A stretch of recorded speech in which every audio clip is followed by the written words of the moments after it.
Time. Hello, hello, hello, and welcome to this momentous occasion in my channel. We have two superstars here, yeah, one SleepyReader666 and then a ComicKkrakK, and I cannot believe it. We put in my channel, so I'm lucky the one. Like I've never had anybody like a chat kind of on my channel. I don't remember like kind of having for a while now, so it's nice for me. It's like a refresher. So how are you guys? Yeah, good. Great. Yep. Very glad to be on this superstar channel. Oh, thanks. Which is not, but yeah, thanks very much. To me it is.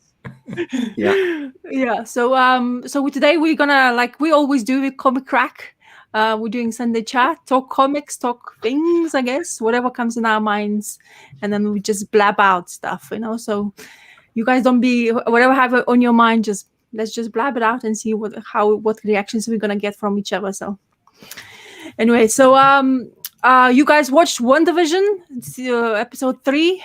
Yes. Yeah, last night. Yeah, and what's the first thought? My first thought is I actually enjoy it more now, even furthermore. I think it becomes like I kind of expect them to be this kind of like a weird episodes. So yeah, I really like it. Feels better, more fun. Hello, Gore. Hello, Gore. And Terrence, ComicKkrakK, what did you think?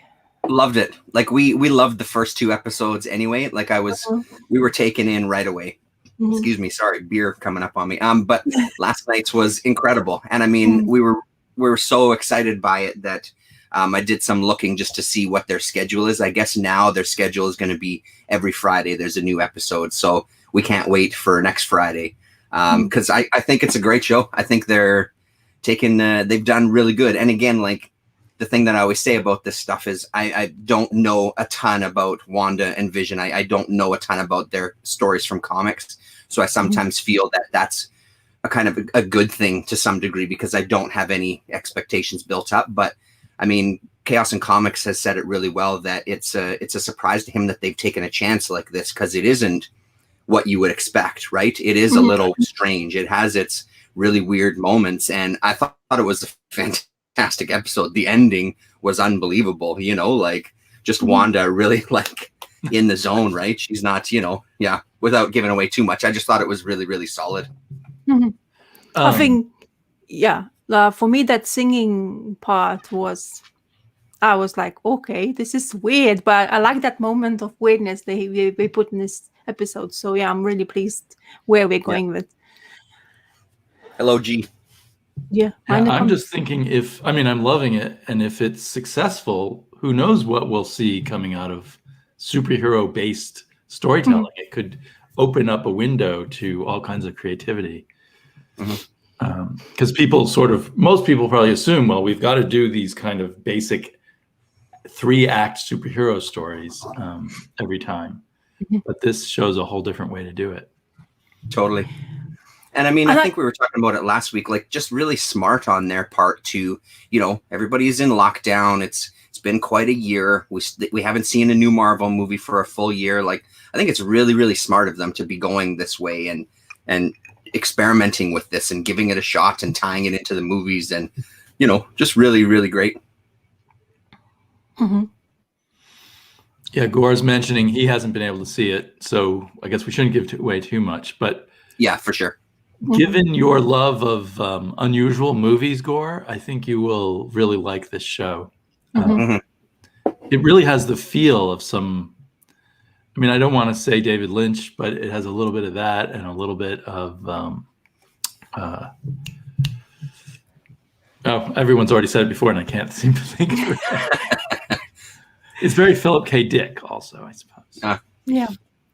I think the TV show has all like they took from everyone like inspiration and just mashed it together. But the thing is, what's clever about them, even though mashing those two things together, they're still managing to make it cohesive without being out of proportional. Like you can get ideas, a lot of things can get like inspiration from, but how you actually put them together is another thing. It's like another baby you can mold together from those stuff. So far what they are doing, it's definitely that creepy vibe I really, really enjoy, and that's what really pushing me forward to watch even more. Like get excited about what they're gonna come up with, and uncertainty to what's gonna happen next is really good for this TV show, because a lot of stuff what we've been watching most of the time is like quite predictable in a way. Like you can always guess what's going to happen, but this one is, it's just I don't know what they're gonna do, because we still don't know what they kind of idea is behind what's going on there. There's a screen there, and we don't know the basically the curtain hasn't opened yet for us. So let's see how we react after that. So I'm looking forward to this kind of stuff. So Gus mentions Tim Burton, and that's true enough. And I was thinking on the Truman Show, and I was thinking The Prisoner. Yeah. Exactly. Yeah. So it's original enough that you see little hints of those things, but none of them really are what they're imitating, I think. Yeah, I think the other thing I watched briefly ETA Nick's video, just briefly. I didn't get into it too much, but he was one of his kind of things that he said at the beginning is he felt the pacing was a little slow, and I feel like the pacing is right on. Like I think that if we would have had 10 1-hour episodes, they could have dragged that out. But I think because they're doing these 10 half-hour episodes, so far I think the pacing is really nice. It gives you a nice feel for each kind of decade that they're covering, and then you also get enough. I feel like the mystery is amping up at a really good speed, like the stuff that happened yesterday, yesterday for me anyway, sorry, the stuff that happened in the last episode was I just felt it brought it up to a nice notch where I feel like we're getting more information, and I'm fine with the pacing myself. What do you guys think? I don't mind it at all. At first I felt maybe because I wasn't like, when you kind of molding your first impressions while you're watching it, I wasn't like totally impressed by it, but because I didn't know what to expect anyway, so I let it just flow with it. And then like I was surprised that it was that short, to be honest. The episodes were, and we got the 2 of them from the beginning, and then now we only get like once at a time, once a week, isn't it? Yeah, so that's right. in that sense, it's kind of like you watched and you're like, okay, can I because they started with 2, I want 2 again, kind of thing, because it's the same kind of flow. And it's like, okay, there's no more. It's like, oh shit, because it's getting, for me, I'm getting more like I want to know what's going to happen more, because those hints and things is just like like he's feeding you, but it's not giving you yet something. So in a way, it makes you looking forward to, and reminds you, but not everything you have to binge watch, because it just basically lets you digest, and then you watch another episode, and then you're like, okay, let's see where we're gonna go from that. Yeah. I can see what Nick was saying. When I watched the very first episode, it did feel kind of stretched a bit, with not quite as many clues as one might want. But since they did do those 2 episodes together, when you put them together, it was satisfying. So maybe that's why they put out 2 at first, just to make sure people would get the concept before they start putting out just 1 episode at once. Yeah. Okay. Yeah, and I'm super happy that they've done a half hour. I'm really glad. I mean, I've said it before. My ideal UK TV is like my ideal 6 episodes. It's done. It's like, I think that's fantastic. So I really like that they're going that route. With just not 24 episodes, an hour each, and I'm enjoying it. And my daughter, because my daughter's watching it with us, we're still kind of gauging. So far, there's been a couple of creepy moments, but she's been okay generally. But even she was saying, so now what do we gotta wait? What do you mean we gotta wait? Like, okay, so maybe let's not watch it on Friday. Let's wait 2 weeks, so then we can watch 2 back to back, because she's just so used to that, right? So seeing her kind of like, I want to see what now, I want to see what happens, is pretty great. So yeah. It's funny how we get feed, like we get used to the idea of like, okay, everything is there available for us, and somebody like, okay, let's just slow down now. Like somebody's like, oh, how dare you do that to us? You gave me the cookie, now keep on feeding me those cookies, for God's sake. Not me. Something like that. Yeah, so, totally. Yeah. Well, anyway, it's good to have it. At the end of the day, I'm glad that they were having a talks. They're not going to put in Disney Channel, blah blah blah. I'm happy that they actually give us, as a parents, let's say, a decision to what a point where we want to let the children to do whatever they want to do, you know, at the end of the day. So Yeah. You know, we'll see what's going to happen next. Let's see how creepy it gets to. Let's hope it's going to be entertaining, and that's what I'm hoping for. Now I don't have any high ups, no lows, like kind of thing. I just want to see what they're doing with those two characters. And expanding her, like her powers are crazy, and I'm loving it. You know, you just like for the emotional, the non-control emotions kind of thing. She doesn't control it seems to be, according to this last episode. So, but knowing that what kind of power she can have from comic books, as far as I know, because I'm not really versed in Wanda, unfortunately, but knowing so as much as I think I know about her, it's like, Jesus, you can do so many things with her, because it's like she can do a lot, you know. Yeah, absolutely. Anyway, reading. Oh, so I put the banner on purpose because I finally got this. Yes. Excellent. So so as I said, like last week with ComicKkrakK, I went and sold my Fatale. Oh yeah.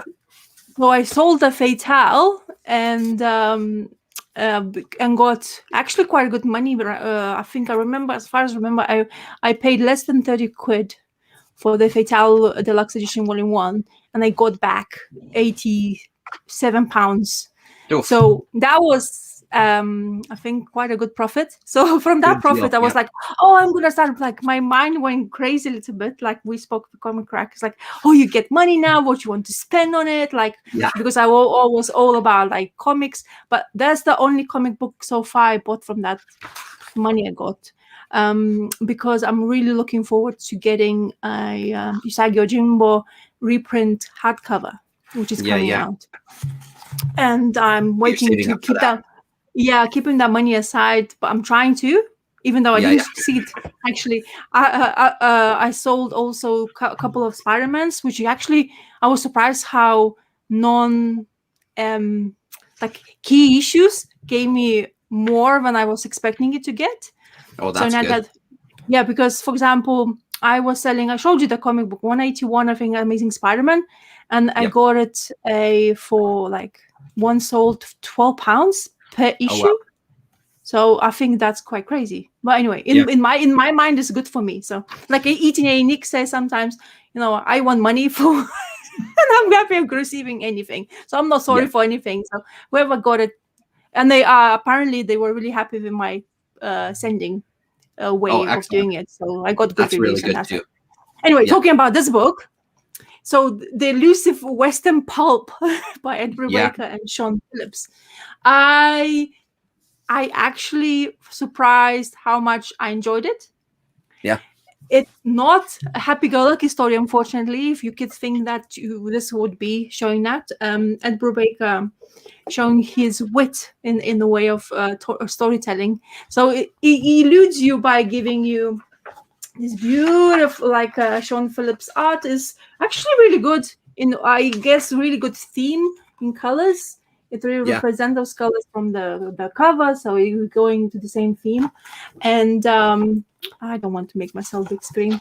People can see it, know what it is. Anyway, so you have this Western tale story, and suddenly after a couple of things, you go into the normal time. And all the time of normality is in what, 1930s, isn't it? It's in the 30s based here. So this timeline. I think so. Yeah, if I remember right, it's been a minute since I've read it, but I believe so. Just before you go on to that, what did you think of the coloring for the like the Western part of it? I actually don't. I don't know. It's good. I like the color scheme for the Western part. You know, the sandy colors, the redness, the oranges, all the stuff.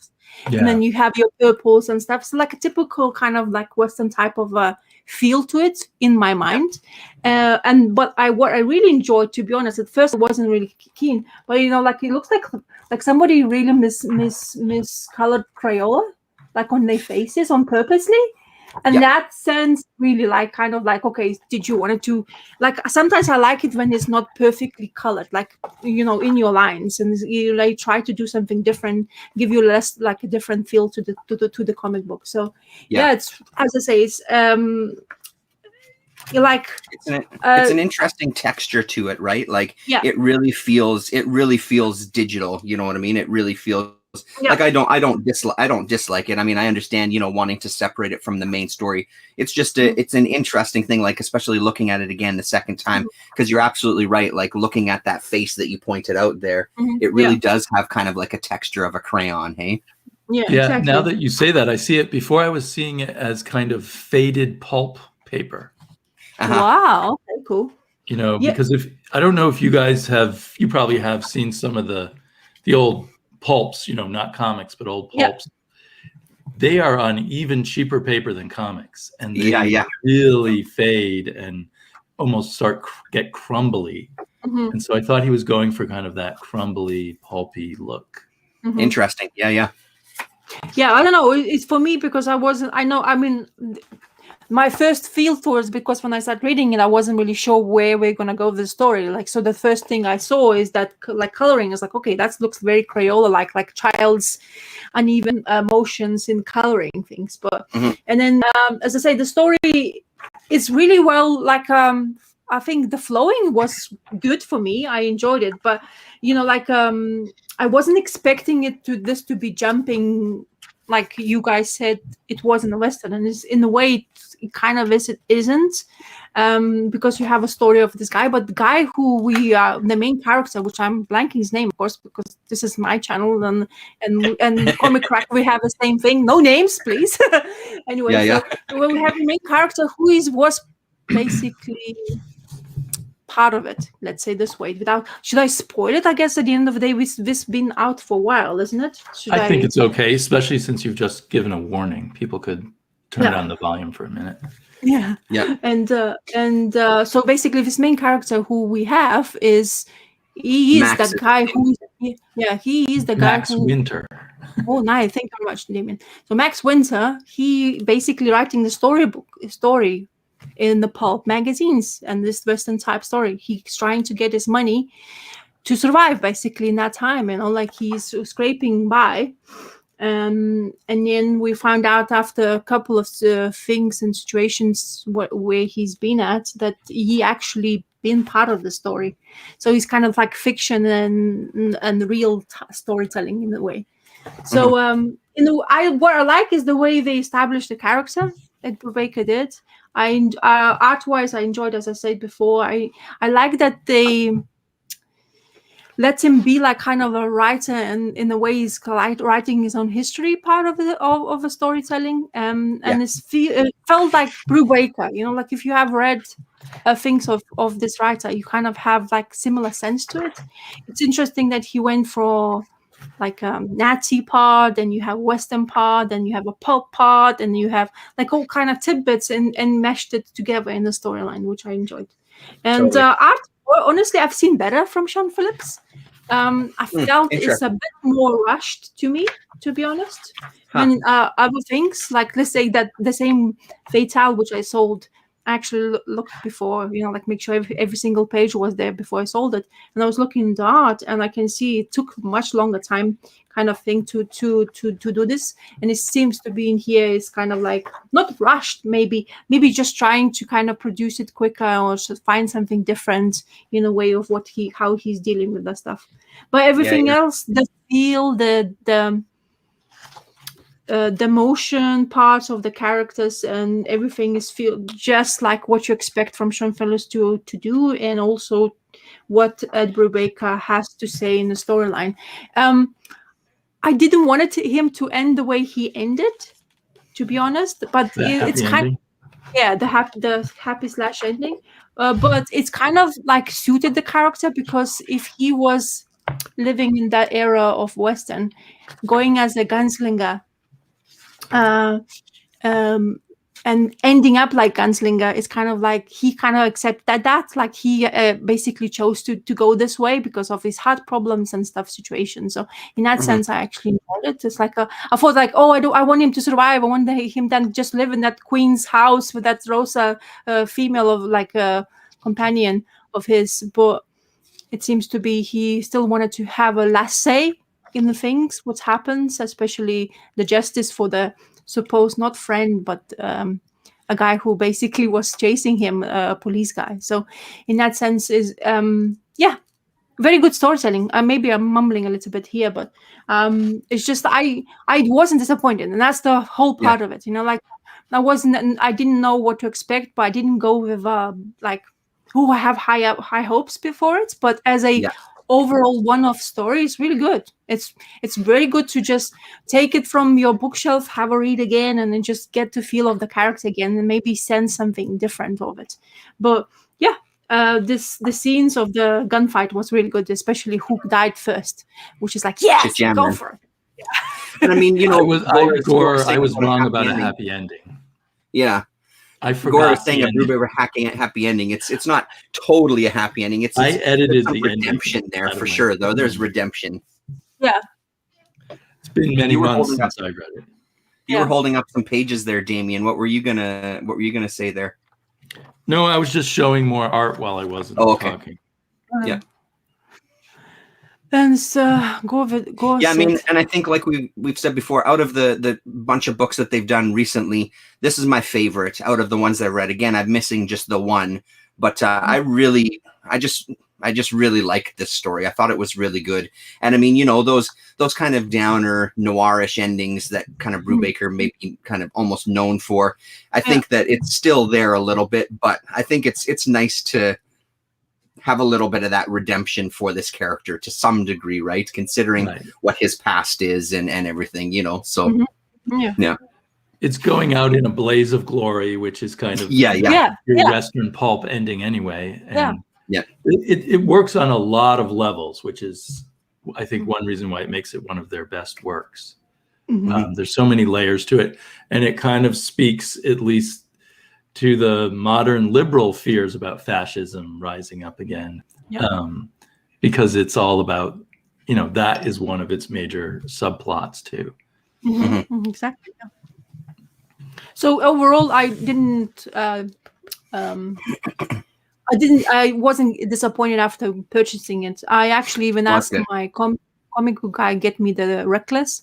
Actually, to be honest, this hardcover edition is actually very difficult to get hold of now in here, maybe in UK for me especially, because when I was looking to buy it, everywhere was sold out, and they were only telling me that pre-order a soft cover. They're coming out with soft cover, so that means it's actually being quite popular.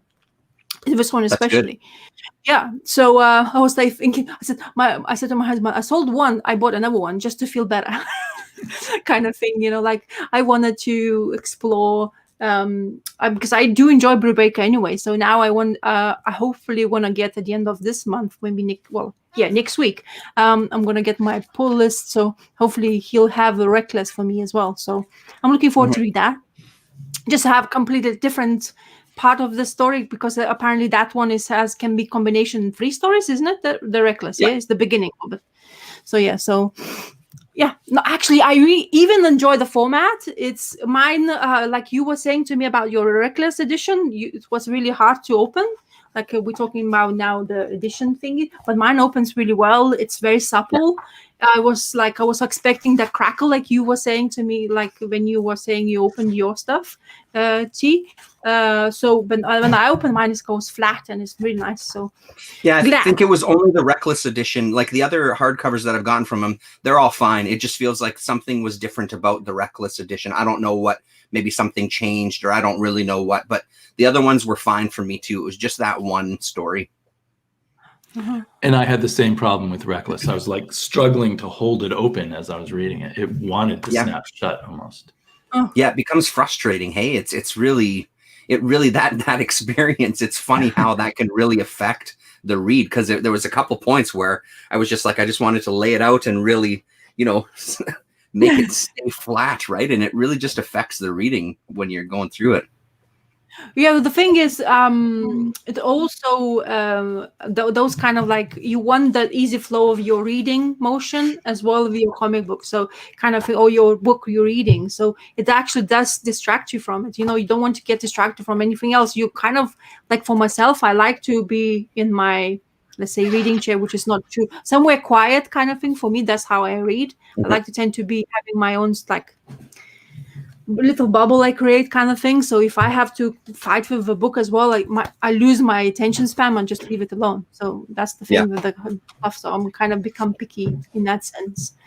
So can you guys show me something you have read now so we can maybe interchange and see what we're reading? Yeah, go ahead, Damien.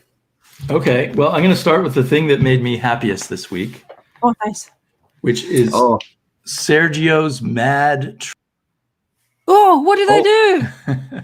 Sorry, what the hell? I'm still learning. Sorry, Damien. So they put out a special issue of Mad Magazine that you could spend an hour just looking at this cover at all these tiny figures. You know, there's Dracula, Mummy, and King Kong, and all kinds of other characters and things going on there. So it gives you Sergio throughout the years. Oh wow! From like 1968 through about 2017 or so. Oh wow! Come on! And one new thing, a Mad Look at Mad, where he makes fun of reading Mad Magazine. Oh. And it reminded me of how great Mad was for my development as a kid, of a sense of humor, of just being willing to make fun of yourself and make fun of everything. Yeah. And so it's really wonderful for me anyway. I just enjoyed it from beginning to end. I think there's I haven't read this one yet because my eyes are too old. Oh wow! I got to get a magnifying glass or something. You need those magnifying lights. You have magnifying lights surrounding it. Oh right. Yeah, that really kind of helps. Oh, and another all of them were fun, but a really fun one was at a comic book convention, which includes a picture of himself drawing Gru, but no one is watching him draw Gru. They're all turned away. And let's see, I wanted to... he must not have liked it, or maybe was friends with Dave Berg. Do you remember Dave Berg from Magazine? Oh God, yeah, I do. Yeah. So at one of the tables at the con has Dave Berg at the table, and he's signing autographs, and he says, "Here's your autographed book. That will be $2 extra. $2 extra for your autograph? Yeah. Instead of giving you $3 for taking the book, I'll give you $5."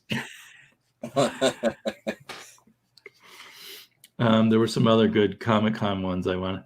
Oh, it looks like Mark Evanier and Jack Kirby walking past a booth selling original art. And Mark Evanier says, "Hey, look at this. Here's some of your early artwork." And Jack Kirby says, "Yeah, I got paid $50 when I drew it, and now I can't afford to buy my own work." So there's a lot of truth telling going on in that one. Yeah. So another interesting thing is there's a lot of ones from the 60s and early 70s about police beating up protesters. Oh, yeah. Nice. Which, I was only a kid then. I knew there was violence at protests, but I guess it was a much bigger issue. Oh, it's huge, man. Yeah. Sergio makes a lot of fun of it. So anyway, if you see this, stumble across it, I think it came out a week ago or so, and you like Sergio Aragonés, it was a delight for me. That's amazing. That's I'm 100% looking for that, because Gore is saying the same thing in the chat, like 70s and 80s Mad Magazine. I mean, for me, more of the 80s stuff, but Mad Magazine, like you're saying, was a huge part of my youth. We bought it all the time. And I mean, it's funny because my dad used to get it when it first came out as well, too. And it was one of the conversations we had early on. He's like, yeah, my mom got rid of them all because he was buying it from, I don't know if necessarily from right from the beginning, but he had early issues because he loved it as well. So it was almost this generational thing. So I would buy the newer ones and we'd sit and look through them sometimes together. Like Mad Magazine was huge. I got rid of mine years ago now. and I half regret it because I had quite a few of them, right? That I'd cut out the posters, I'd done the fold-ins, I'd done everything. Some of them came with like stickers and stamps. I used all of the stuff. They were destroyed, but Sergio, his stuff in the panels was always so amazing. I'm absolutely going to hunt that one down. That's really great. I did the fold-in with my daughter because she'd never seen it before.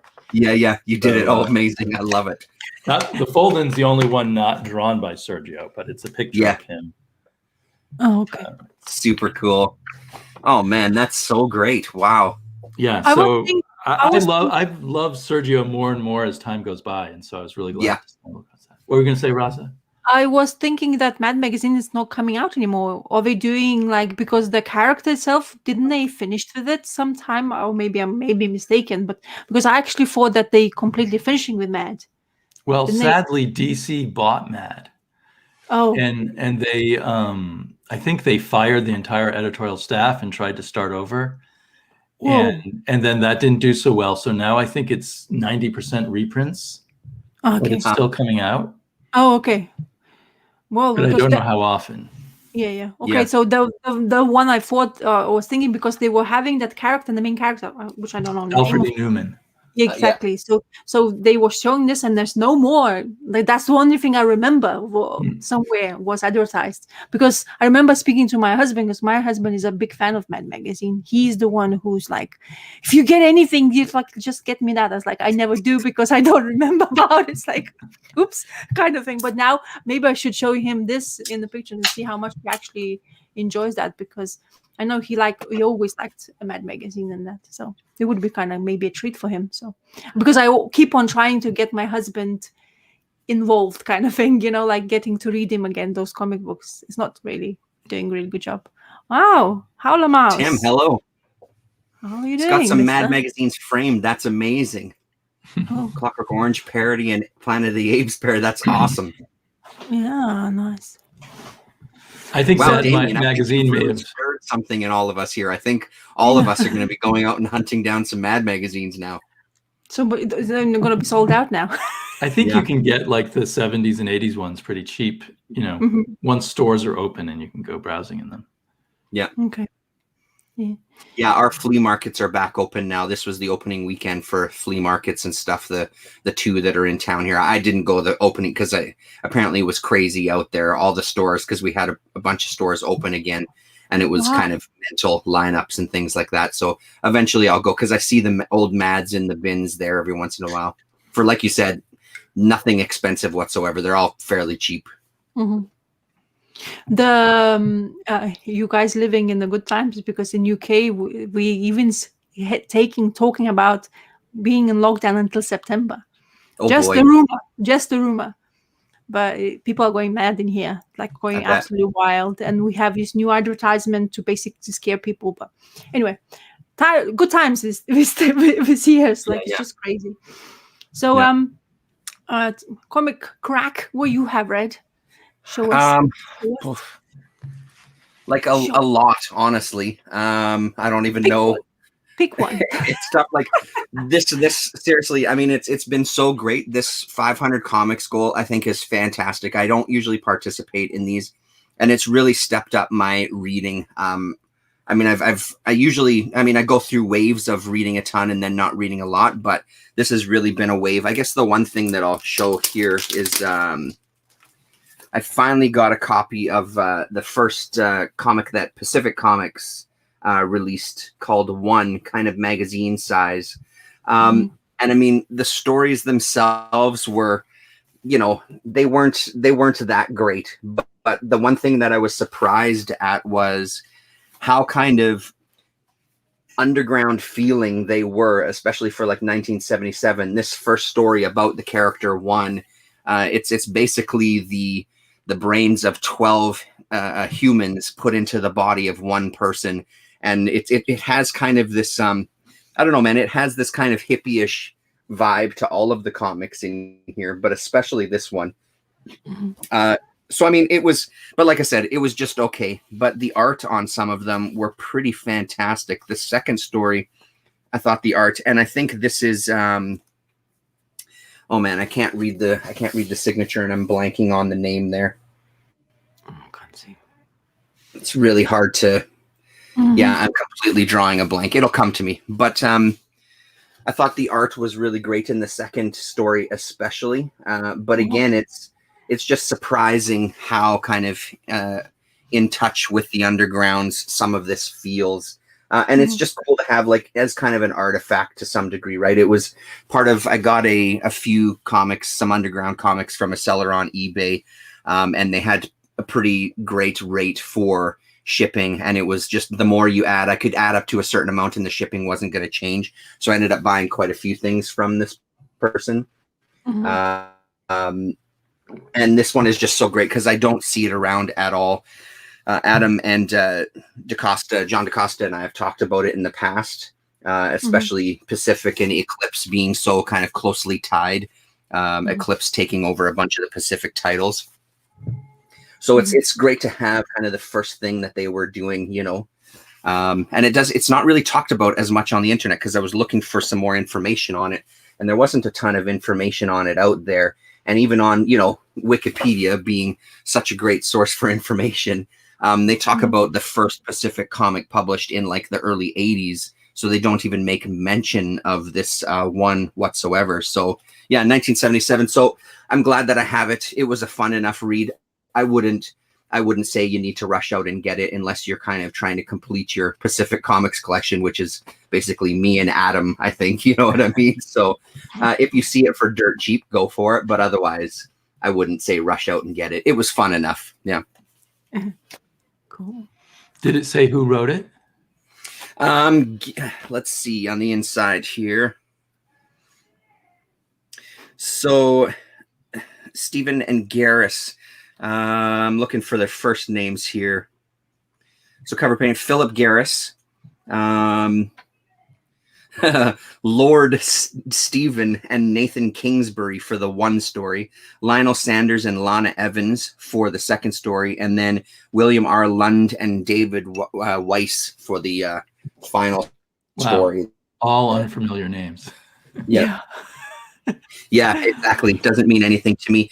And I think it was the Shanes brothers. Bill Shanes and Steve Shanes were the kind of the Pacific comic guys who kind of started the company and were selling comics when they were teenagers. You know what I mean? Before they went into doing Pacific and stuff. But yeah, it was fun.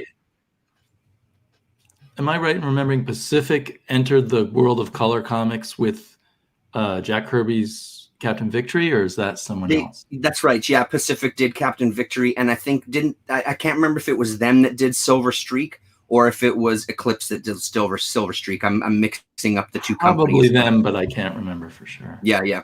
But yeah, you're right. They're the ones like they kind of gave him another shot at, you know, here's your chance for a creative owned. You're going to retain the rights, etc. You know, trying to kind of help the guy out. You know. Right. And I think that kind of launched a lot of these companies realizing, hey, we can get these pros if we just offer them ownership. Yeah, exactly. Yeah. And again, like that seems to be the way my collection is going, this bridging the gap between undergrounds and, you know, ground level or independent. Like, I think these are kind of benchmarks of that, you know. Silver Star. Thank you, Tim. Yeah. Silver Star. So I think these are really benchmarks of that kind of time that are, you know, really important with that. Yeah. Star Slayer and yeah, that's right. We can definitely see that the undergrounds inspired the ground level, you know, and remember when we looked at Jack Katz, he saw undergrounds, and that's how he got the idea to do his First Kingdom. Totally. And then things evolved from there. Yeah.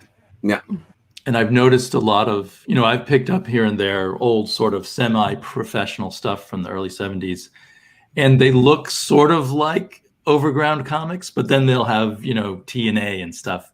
They're sort of like, hey, we can do it like the grown-ups do it. Well, and that was the thing. I think I have it in this stack. Give me 1 second here. That was the thing with this, this one right here. That was exactly it with this High Adventure. This was from the same seller as well. And this is a kitchen sink one. And it really feels like exactly that kind of thing where we want to do something that's more palatable for everybody in kind of like this in kind of like this mainstream, almost mainstream, but we still want to show boobs. So it kind of blends, and the art in this one is fantastic. Look at that. Some really, really great stuff. It almost in looks here. like Frank Thorne or something. Yes. Exactly, right? That's exactly what I thought. Very Frank Thorne-ish. It's Mike Royer, Royer. Oh, wow. The inker of Jack Kirby. Yeah. Wow. So I mean, this one is really that kind of I'm blanking on the name, Star Reach. It's very much Star Reach territory, where it's these kind of almost mainstream types of stories, but we still want to show naked ladies and show a bit of violence and things like that. You know what I mean? So it really does kind of bridge that gap. This was a really fun read, actually. And what was the year on this one? This was, I want to say 73. Yeah, 1973. And speaking of Mark Evanier, he's in this as well too. He writes a bunch of stories. I think all but one story in this one, if I remember correctly. So yeah, so that was a pretty fun one. Cool. Again, not mind-blowing stories, but passable. You know, better stories than the previous one for sure. Cool. So I was talking to you, Terence, last video about this, and I wanted to share that with people. I guess I should do the same. Oh my God, doing that to myself, it's not really entertaining at all. Oh, hey, yeah. Yeah, doing the full screen, I mean. So what I wanted to show, because I was talking about this comic book last week, and we were talking about Blueberry once again and Mobius, and how I felt that this art is so much more fluid in here. And I'll show it to you a couple of panels. Oh, I just love the way this man was drawing in that time. Amazing. And as you can see, so I was doing some research, because after you asking me when this came out, so this came out in 2002. And this is one of the last Mobius work for the for Blueberry in generally, because I was reading the story and actually it says that because the writer's name Jarlier is here, but he's actually written the story as well. So the last stories who he got involved with, I mean, talking Blueberry, Mobius doing Blueberry, he wrote because the original writer is already dead. So in 1989 he died, and then they had a huge gap. And as I say, I show you this, and art is beautiful. The storytelling is really good. And as I say, I just can't stop looking at it. I was very distracted by the stuff, but I'll show you that elusive fight scene, which they had to be having, which is in history books as well. I can't find it now, of course, because why should I? Because I'm talking to you guys now and I can't see. You get that on Comixology, or how do you get that? Yes, no, not Comixology. That other app, Europe Comics. They sell it on their website as well. They're selling lots of Blueberry and Giraud part of the story. And I'll show it to you. I really want to show that scene of that fighting, but of course, this is so many things. And then the last story he written, it was Dust and created, basically. So basically what I was trying to find out about this creator was that how the things happen in publication history. And publication history is so convoluted due to that we have our Charlier, who, because he died, a writer died, his son took over his rights, because, you know, like family takes over the rights. And by doing the rights going away to his son, he was trying to find like his dad's publications, all of it, put in another publisher's house. So this one was published, all the Blueberry, usually by Dargaud. But what Charlie's son was trying to do is basically go to another house. And because of that, as basically he has those rights, Mobius has rights as well to Blueberry, but because they are two entities, they had to agree with stuff in order to basically go forward with everything else.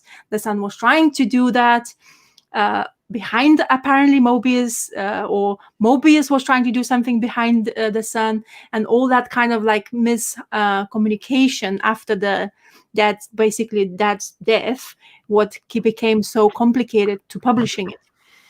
And I found this information on Wikipedia, and it's page after page, and you can't just like, I was like, how much, what's going on in here? Was showing to whose royalties was that, what they were there, and I was like, I understand now why we're having so much problems with the publication of Blueberry generally. Right. So I'm not even talking about English versions. I'm talking about generally who owns the rights and what they can do about this stuff. So it's really fascinating, and I was like, wow, it's like crazy. I mean, you think you have one thing, like the goal of publishing something like a Blueberry, but then people has their own ideas what they want to gain from it, how they perceive the idea of how the better things to do, how much money you want to make, and how to make it better. So apparently they weren't communicating really well, Mobius and Charlie's son, basically. So they weren't communicating whatsoever. And then because of that, Blueberry, like Mobius, agreed to finish Blueberry and write himself those two last stories. And The Dust is the last one he had created. And that happened, as I say, 2000. So this comic book, as I say, Terrence, to you before, he was the last thing he did. So that's why he felt like he's drawing it very differently to what I felt like the beginning of Blueberry's story has happened. So, but this one is, as I say, this is some of Dust, which I have not finished yet, but I don't want to finish it, to be honest, because I enjoy it so much, and I know after this is going to be finished, and then that need for me for Blueberry, I'm probably going to go back and start rereading it again. I don't know, it's just because I completely enjoy it. So honestly, like if you haven't checked it out, check out Jeremiah. I think you would really like it, for like another Western. Give that a shot, because there's quite a lot of stories there, and they're fantastic as well. I mean, it's not Blueberry, but I think they're still really, really great reads. Yeah. Definitely want to go somewhere there, but it's like another thing which I should basically, just to get my Mobius kick, is to go and start actually finishing reading the Incals, which I start reading it. The first one, and I kind of like my reading is very sporadic all over the place. It depends on my feelings. I go emotion reading. So if I feel like reading something different, I'm just gonna go pick something else. Like after reading that, I decided to go back and read Black Panther. So this is the first appearance of Black Panther, but it's part of Epic Edition Black Panther's Rage. So this collects his first appearance, second appearance, and then it goes to Jungle Action, which is, I heard lots of people are saying, it's a really good read. And I started reading it, and I'm actually really enjoying it. It has quite a different feeling because, of course, Fantastic Four, you have your Jack Kirby's art, and then in Jungle Action you have who's greatest in Jungle Action? Is it Billy Graham? I think sounds familiar. Give me a second. You should be telling me here. Oh, don't tell me you're not going to say to me who's this. I think maybe it was Billy Graham and Rich Buckler. Is Don McGregor a writer? Rich Buckler and Klaus Janson as artists, and Tom Ozerzowski as a letterer, and Glenn Bean as a colorist, and Roy Thomas as editor. And this is really beautiful, by the way. This one page, I just love the colors. Nice. And it's so beautiful. As I say, like I keep on telling to, like, I don't know, when you, Damien, read digital comic books, and that backlight is just pops the color so much. You like, it's like, no, how bad you can be as bad, but then the colors, like if you like go a bit light, but in digital it becomes so bright and it just pops in your head. So I really enjoy it. I wanted to basically get into more Black Panther. Get to know the characters a little bit more. Kind of what happens to me is that my husband sometimes asks me after watching the movies and I don't have information. It's like, I would like to know, like you're asking me a question. I would like to answer that to you because it's actually a good question kind of thing. It's like some of the things, whatever happens in Wakanda.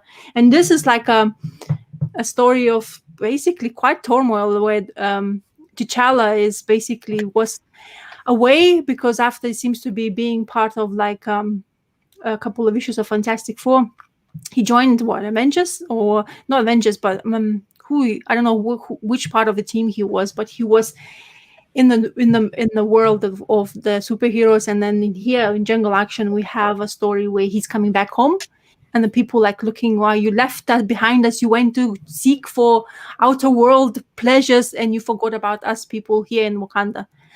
And knowing what Wakanda is all about with all this like technology, it's like, why would you kind of, but he wanted to be a kind of a superhero in a way.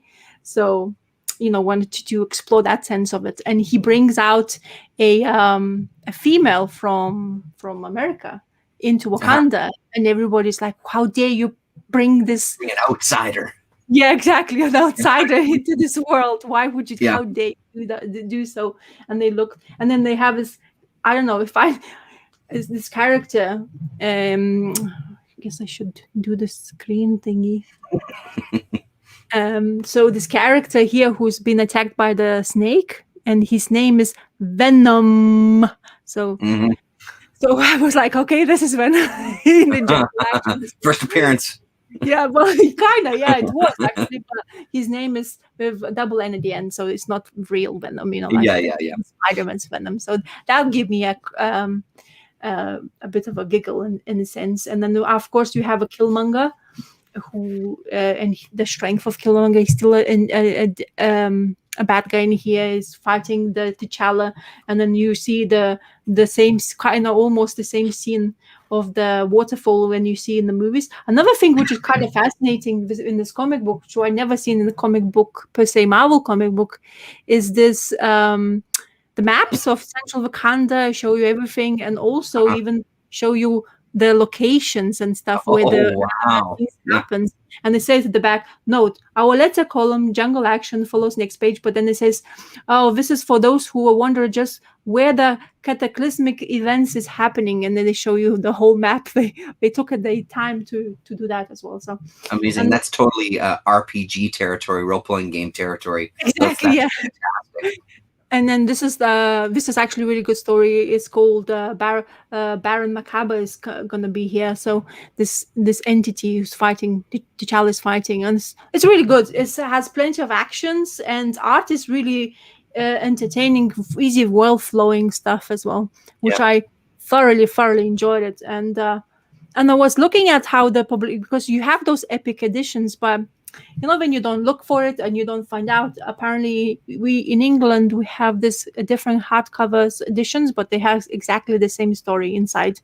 So you can buy two kind of different formats in this part of the world where I am. So go back to swipes there, Rasa. Which one? Where he's fighting that to another one. Go back one more. The other way. Yeah. This one here. Yeah. That's great. Hey, like, look at the way that's great. That's a really good page. I like that a lot. Yeah. It's very entertaining, as I say, and it has, I like really like emotional faces. That this is just great, and he's supposed this guy coming out from the earth, and he's like, what the hell, like they all look suspicious and stuff. Mm-hmm. So yeah, very good. I'm still haven't finished it yet. I'm basically on this page, or like. On this page, but yeah, it's definitely entertaining. It's great to actually, it's a kind of different sense for me to have it, as I used to be reading in the nighttime the Invincible, so now it's Black Panther's turn. It's kind of a really different sense to it, because we have those kind of like a voodoo type of feels to it as well to this. So it's like, whoa, actually I maybe shouldn't read it before I sleep, because I tend to dream quite a lot of things, which is I read something more scary and stuff like that. But anyway. Yeah. So that's what else you got there, Damien? Yeah. I just want to, Rasa, do you find it a slower read? I mean, I remember that writer being very wordy, but I don't know if you're finding it that way. Yeah, it's to be honest, I got used to now after the first couple of issues. After when you read the first the Fantastic Four, it's very different from Stan Lee suddenly jump into somebody else's writing. Because Stan Lee has his own writing, all that, like his typical ways of, I don't need to explain how Stan Lee writes, and everybody knows it. But then you have him, and at first he's, how do you put it? How did I feel? It was like slow at first, but then quite a good information rather than like joking. Like you have Sandy always have that joke at the end of the kind of sentence. So he has like, and then I'm gonna give you something funny. When this one is kind of more serious tone to the story, but it is much more kind of like it tends to feel more intense in storytelling kind of thing. It's trying to like really portray the story rather than just have happy-go-lucky. Like it really tends to lend itself in the story rather than being like nothing. We're going to tell a story and I'm going to finish about it. So care and attention is given in there.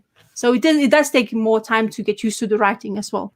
And it's especially when you're reading something where it's supposed to be the same storyline, Panthers Range. So you kind of have to get used to the middle way of the story when you read it. But I like it. I mean, it gives you like a little bit of different feel to the character as well, because different writers gives you a different portrayal of it. And in here, although seems Black Panther in the same character, but portrayed kind of like in Fantastic Four, he was all about me. I am really good at it. Everything, I'm going to defeat you, kind of like that's the story was on Fantastic Four.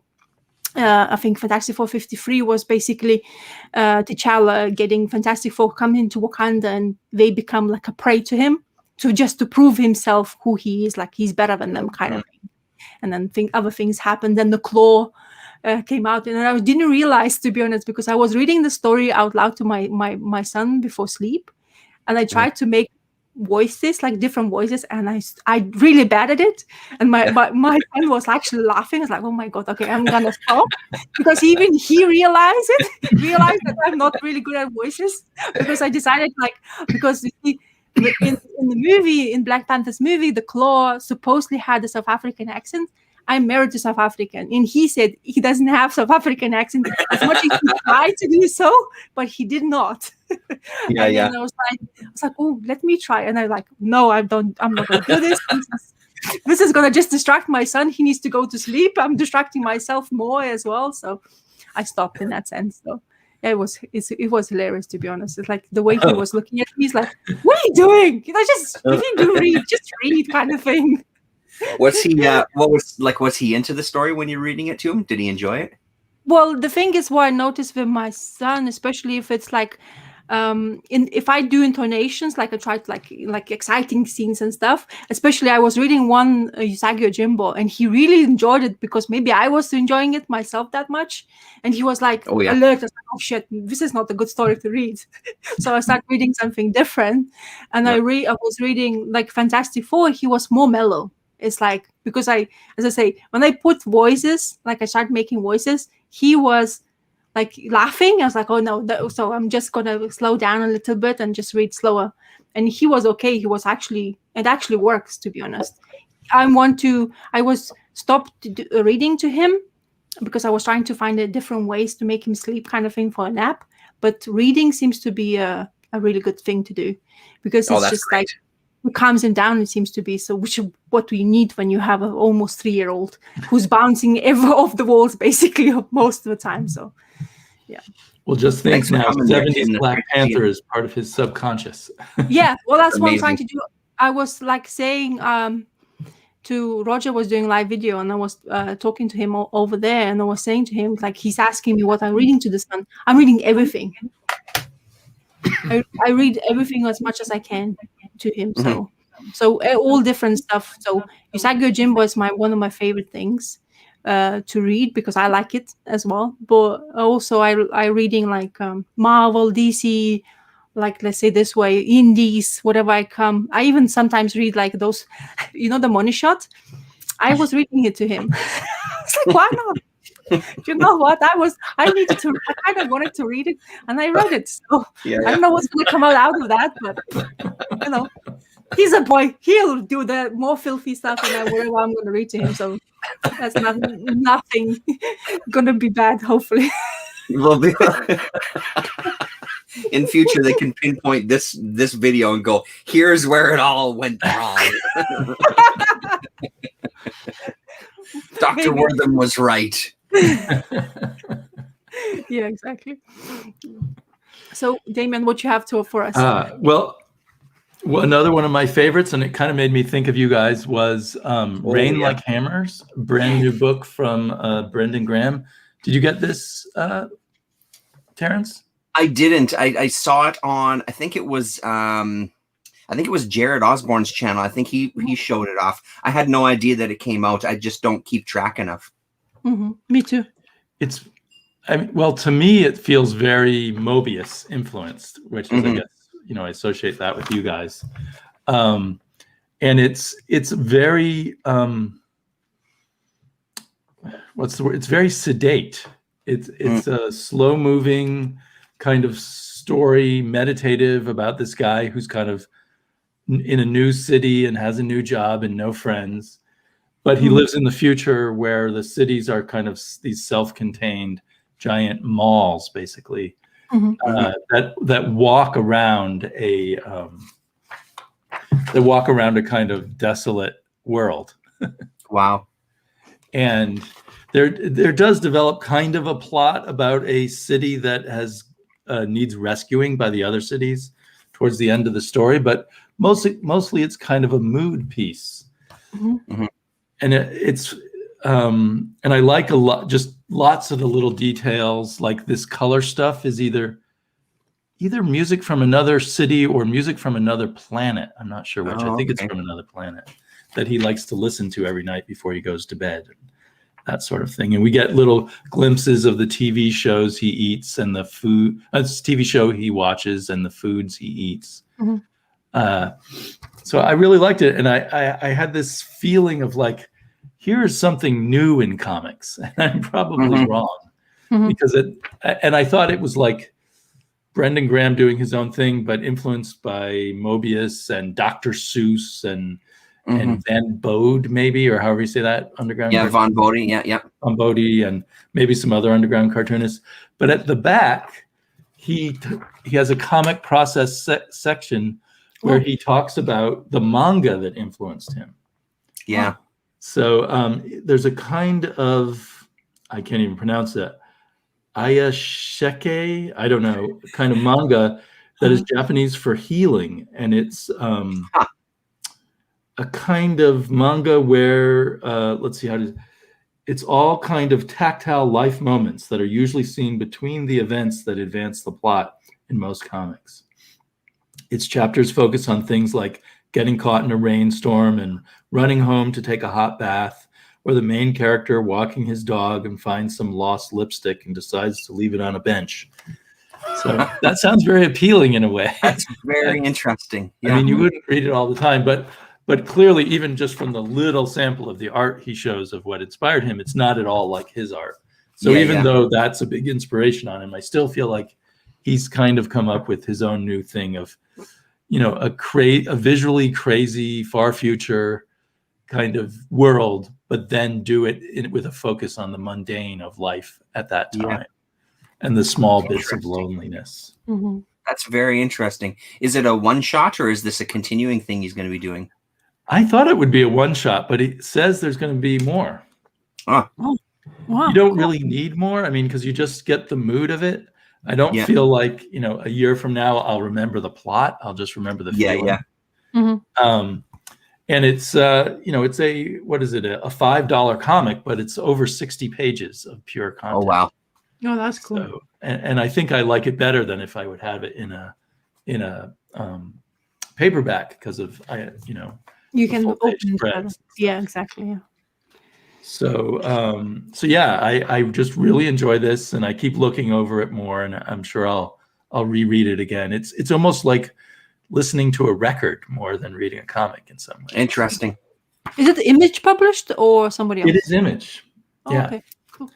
And he's a really unique artist. Like he's been doing some really great stuff for a long time, and it's a rare occasion of someone that kind of has a very singular voice. Like you can definitely see some influences, absolutely, but he's still, because it's this mix of like manga and like the Mobius vein of that heavy metal style and stuff, it really creates something his own. You know what I mean? That's very cool. That looks amazing.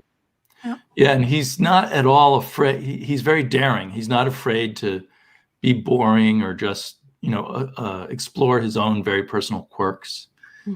because I for a very short time I sponsored him on Patreon, and I decided I really didn't enjoy doing that with him. But I did notice him like doing little food reviews and here's an interesting new drink I had. And this has that same tone, only it's imaginary food and drink and stuff. Interesting. Yeah, that's very cool.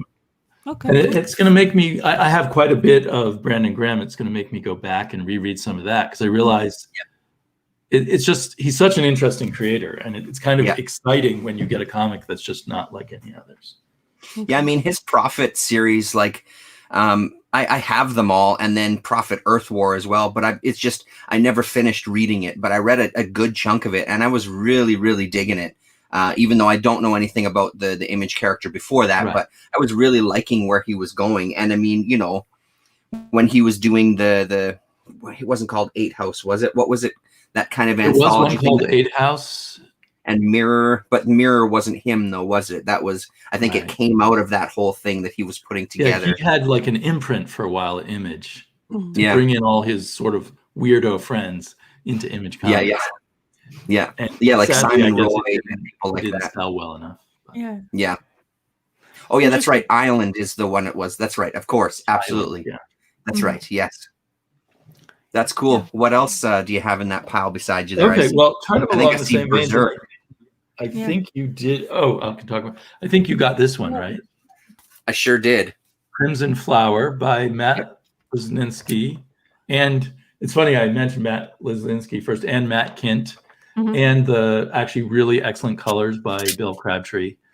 I think Bill Crabtree and Matt Lesninsky are a really great team, but it feels more like Matt Lesninsky dominates over Matt Kint in a certain way. 100%. Can you guys tell us? Artistic vision is so strong that Matt Kint just gives him a good spine to work with, which is a woman with some kind of mental health issues whose job is to sell mental health prescription drugs into doctors in Russia, in St. Petersburg. So. But she's secretly trying to find the murderer of her father. And you even got to wonder, was her father really murdered, or what's really going on here? So there's kind of that Matt Kint, Philip K. Dick kind of underlying plot.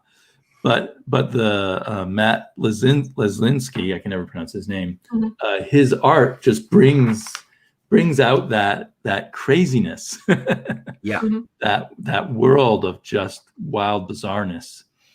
And you see shades of like Basil Wolverton and other stuff like that in his art.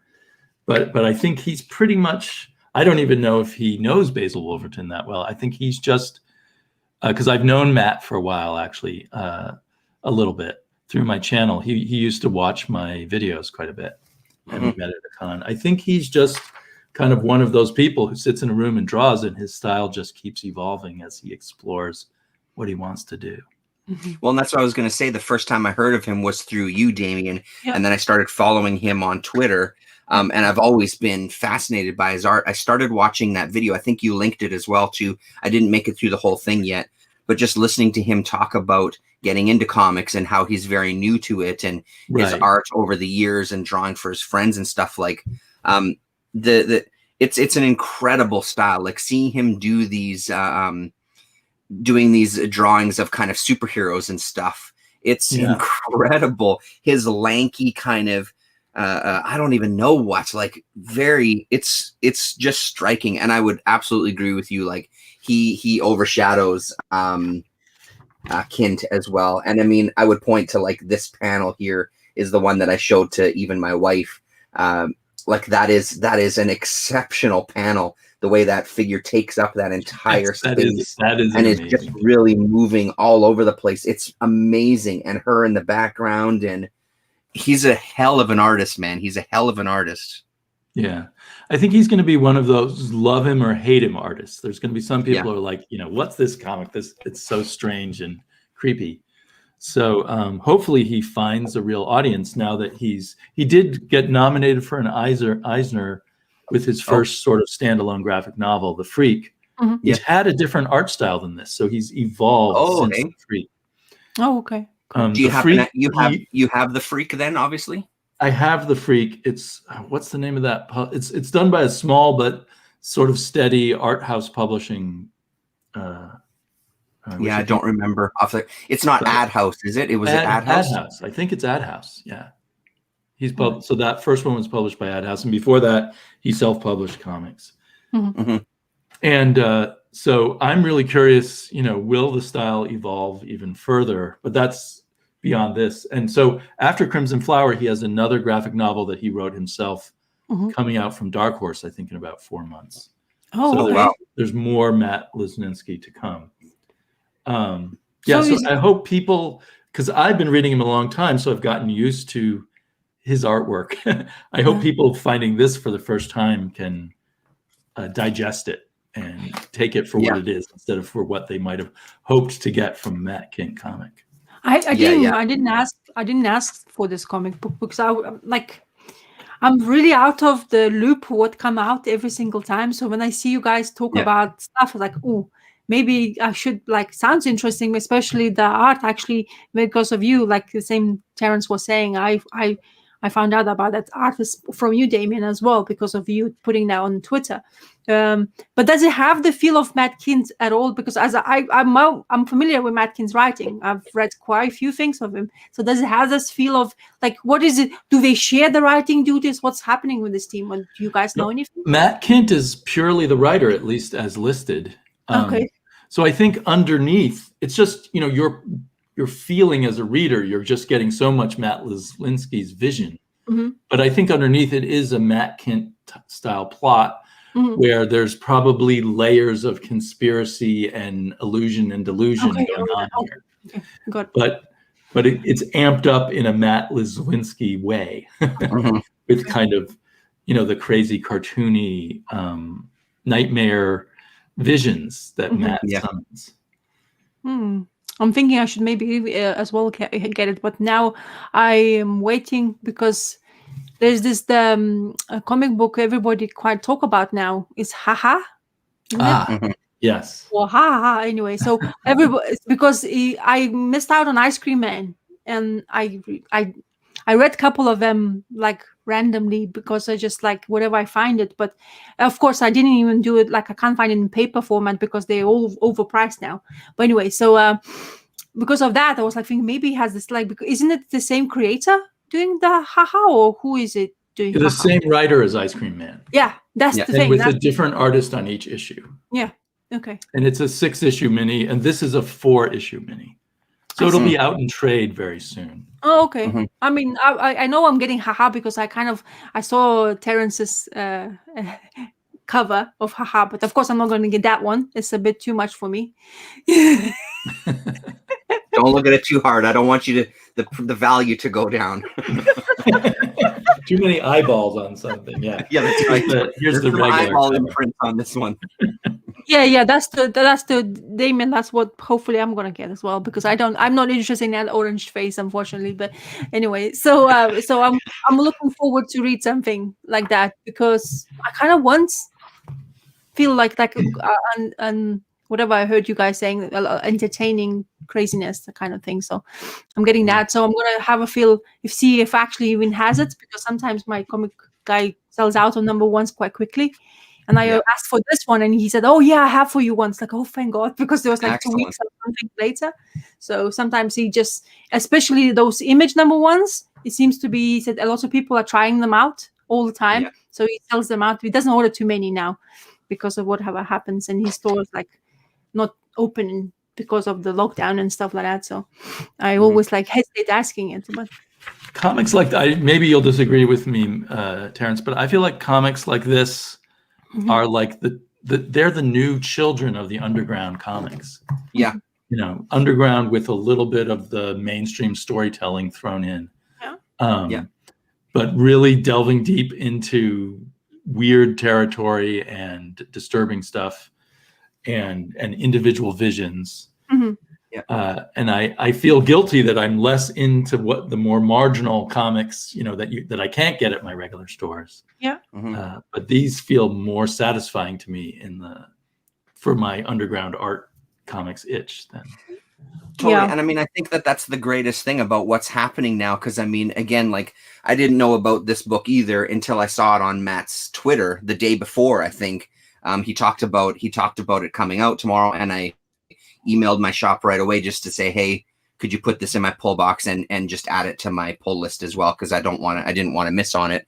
And the haha #1, unfortunately, is sold out in my town because I wanted to get an actual copy that I didn't feel fucking guilty about actually taking out of the goddamn bag to read.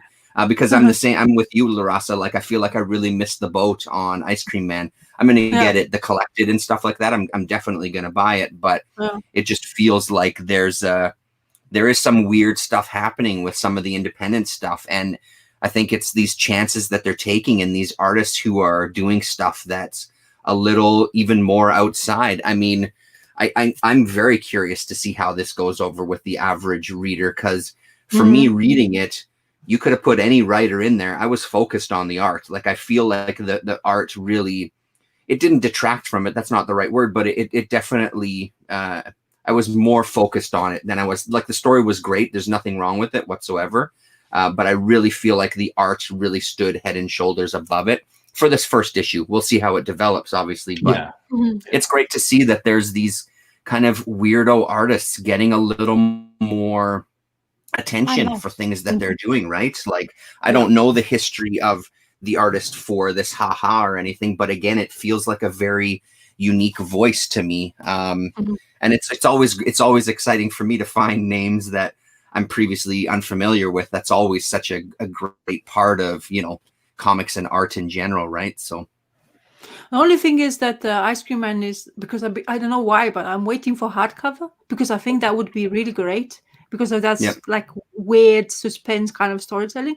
But then it's not, I don't think, because I've heard somewhere on the video, somebody was talking about it, Image doesn't do hardbacks as quickly as you would presume it is. It's like it looks for the popularity, but popularity of Ice Cream Man is high. So I know, it's strange. It's like, why don't you come out with like a bigger format hardback? And I want to buy it. And I really hate those trade paperbacks. Like I have this one which I need to read, and this part here is nice and beautiful now before actually going to open. But when you open it, it's like, it's just, it doesn't feel the same way. Maybe I'm very picky in sense, but I really, I do. I like when I've touched this one, it just feels like, I don't know, more professional. Stupid. It's just the way it kind of feels like in my hands better. Like, you know, I want to have it in hardback. So please publish it in hardback. I'll buy it. You'll have one customer. Just print for me. It's fine. Don't worry. I will double dip. I mean, I love hardcovers now. Exactly. You see, we have 2 customers now. Terrence, you have to jump in. Oh yeah, no, I'll buy the hardcover. I'll be on board this. I'm on board. Who is in Image? We need to Twitter this video and tell them that we have 3 customers now. I think at Image, the creators might be the ones who decide when it comes out in hardcover. But some of them say we don't, apparently. There's this perception that they are very in charge or whatever they're doing, but then there's some artists apparently saying that they don't really have much say on hardbacks, special editions, because they maybe, I guess, presume they cost more to produce, you know, at the end of the day. But I don't know. Maybe with Ice Cream Man, they're still making a lot of money by printing extra editions of the actual floppies. Because it's got such a buzz going. Yeah, because Ice Cream Man now is like already like you don't even want to think about how much is the #1 is going for. It's like crazy. Right. Somebody wants to fork out the money, just sell the Ice Cream Man. It seems to be because you don't need to read Ice Cream Man #1. You don't need to read Ice Cream Man in order at all. So I understand that, Damien, but somehow in my mind I have to start from #1. So I would probably be the same. Exactly. So there is a $1 Image Essentials #1 available. Yeah. Oh, okay. I bet it is, but still, it's like I don't know what's wrong with me. It's just like stupid, you know. Like I know that also first print. Yeah, no, I don't want that. Like I don't care. That's the thing. I want the hardback. I don't really care about the single, because this kind of like, if it's even, because I know Images produces quite nice hardcovers as well, which is great. But another thing is, even knowing that the story is one-off story in most of the issues, like it goes continuous, but you still can like just one storytelling, so it should be fine for me. But somehow in my stupid head I was like, oh, I have to start from the beginning. It says number one number, I just want to continue from that. That's stupid. Anyway. Terrence, what you reading now? Let's see. Did Top that goal. Did you guys get into this one? No, yet. I haven't received it. Oh, you haven't yet? Okay. Yeah, I'm gonna receive next week. So I wanted to receive. Okay. I wanted to put it because last Wednesday was my birthday. So I wanted to actually receive. Oh, that's right. My birthday stuff, but I was like, no, Rasa, don't be stupid. You have one more week. There's a Usagi Yojimbo coming out next week. You want to read that one first, blah, blah, blah. So I convinced myself I'm going to receive it next week. So, okay. Well, then maybe we'll wait to talk about it in detail till next week. The only thing I'll say is that I really liked this issue. Considering the last issue left me a little, not cold quite, but I loved this issue a lot. I thought it was great. It kind of got me back interested in the story and made me feel a little hopeful that, hey, maybe there is something to this after all, you know? Okay, cool. I'm glad then. Yeah. Because I am, as I say, when I was reading the last issue, like we were speaking about, I was fine with it. I actually have some giggles. I have really low expectations for this comic book. I just enjoy it to what it is. I don't give more and less, and I'm going to go with a floaty because I kind of want to know and see how he's going to end this. Because of course he's going to end it. Yeah. It's not going to be a long-lasting storyline anyway. So I want to see how he will put that to the end to this character because he's crazy, you know, and that's what's attracted me since. So.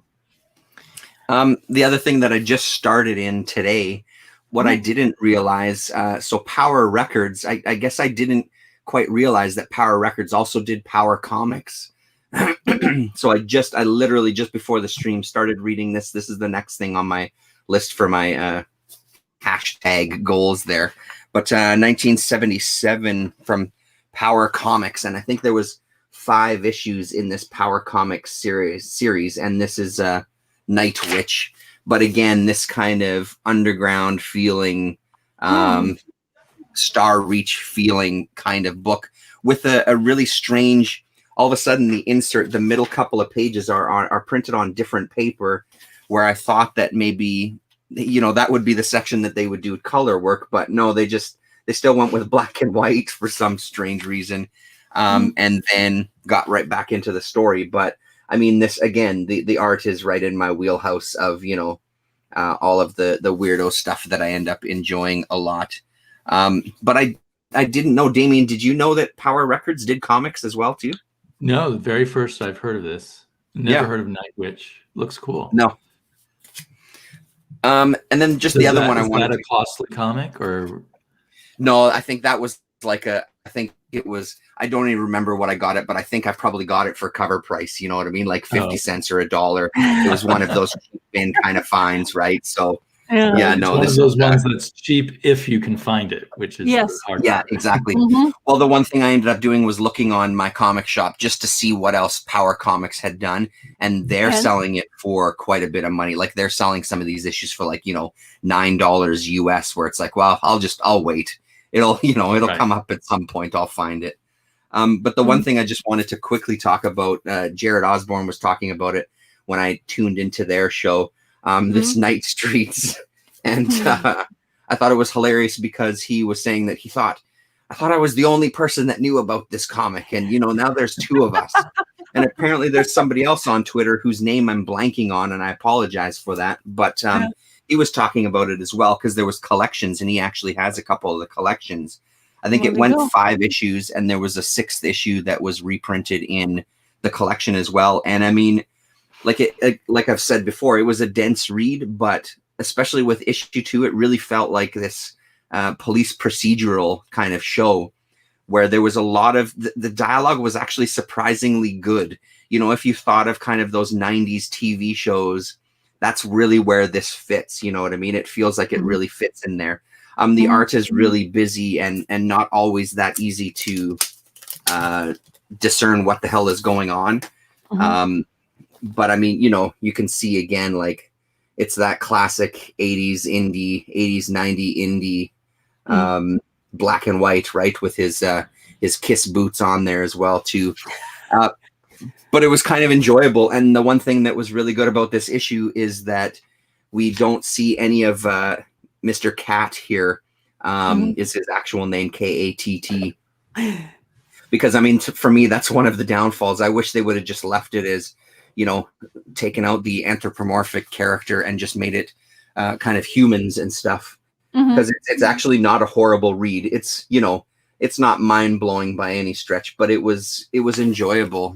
He doesn't play a big part in this particular issue, and we get to see a bunch of crime bosses, and we meet more characters who are these cops who are kind of recurring throughout it, and we just get these really dense pages of, as DaCosta was saying, just lots of ink on a page. It's some of it is kind of messy, and on the last panel we get introduced to our superhero of the tale finally in the end of issue number 2. So is that from the mid-80s? Sorry, say that again. Is that from the mid-80s? This one is from 1986. So maybe they stuck in the anthropomorphic thing because of the whole turtles craze. That 100%. I totally agree. So I mean, it was fun. Like, it was enough where I kind of want the rest of the issues just to see what happens and see where this goes. And again, it's these are dollar bin kind of finds, right? So, and I've never seen these. I end up seeing this one. I've seen this first issue a couple of times, and it's just, I love the first issue. I think it's a really great cover, even for all its kind of 80 cheese that's going on there. I think it's an incredible cover. It really just speaks to that time, right? So it was a fun read. Cool. My last dip, I'm gonna go into solo layout. I decided to finally start reading this because of this Deadman Omnibus. The Phantom Stranger appeared, and suddenly I had the hint. Have a look for something if I have anything, and I forgot that I do. And this is a part of the. I'm going to show you. So issue number 1. It's a 4 mini series, and then you have issue number 2, and then number 3, which is great covers. It's published 1987 in here. But one thing what really struck me, it's a Phantom Stranger with a book about Magnola and Russell. And Russell is P. Craig Russell's inks over the Magnola, which was like, what? Yeah. And that's like, what? It's like crazy, like knowing. So this is the first page we get to, and it's nothing like Magnola, now for sure. So this is early of his age, but it's it's like getting the confirmation in here on the letter side saying that P. Craig Russell is an inker. It's like crazy. Anyway, so it's a story in Gotham, and Phantom Stranger appears there. Apparently, there's lots of turmoil happening, and art-wise, it's really good. Has really much of the sense and feeling of like DC's Gotham part of a storyline telling. But I'm looking to see if there's anything I resemble of Magnola's art. Now it's nothing really, to be honest, to see of that. And then ComicKkrakK is not here now, but Slash Marauder, we were reading it together. It's fine. I'm still here. Sorry, I was just digging in the boxes. Yeah, I'm still here. So you see, Slash Marauder is advertised in this comic book as well. I remember we were reading it together. So I was, which was a great series, right? I love that. And in the story, we have politics involved. We have Jimmy Olsen, which is interesting. I've never a part of him being with Superman all the time, and this guy who is a priest, but he looks very much like Rasputin. But really good storytelling. There's apparently really lots of bad, like rain, earthquakes happening around the world, and something's happening, and we have Phantom Stranger trying to deal with this evil. Also, there's this Doc Savage advertisement, which I really want to find now because it has Daniel O'Neill, Adam Kubert, and Andy Kubert involved. It's a deluxe four issue format as well, miniseries, which I would like to find now. And so we have this demon creature, and we found out that the culprit of this is this evil Eclipso, Of course, yeah. who is in charge of all this turmoil and finding treasure. Basically trying to find the ways to deal with it. Apparently, because he's in this story, because he's is it correct? Phantom Stranger, if it dies, he can be reborn again. So because he can reborn again, he can't defeat him. Apparently, he found some sort of unique powers to basically deal with that kind of like solution, the Phantom Stranger. And apparently Jim Gordon is in here, and he was shooting at one of the demons, and he was able to defeat them. So that's interesting tell part of how simple human can defeat something mystical like that. So very good, entertaining story from 1987. As I say, it's published. So, and as I say, I picked it up for sure because of Magnolia.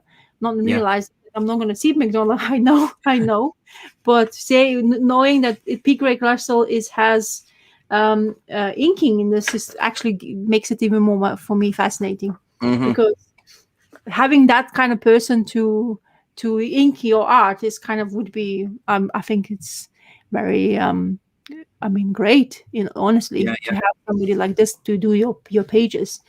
I was digging in my boxes because I was sure that I had that issue. I can't find it right now. I was sure that, because I need to pull that out again to have another look. That's very cool.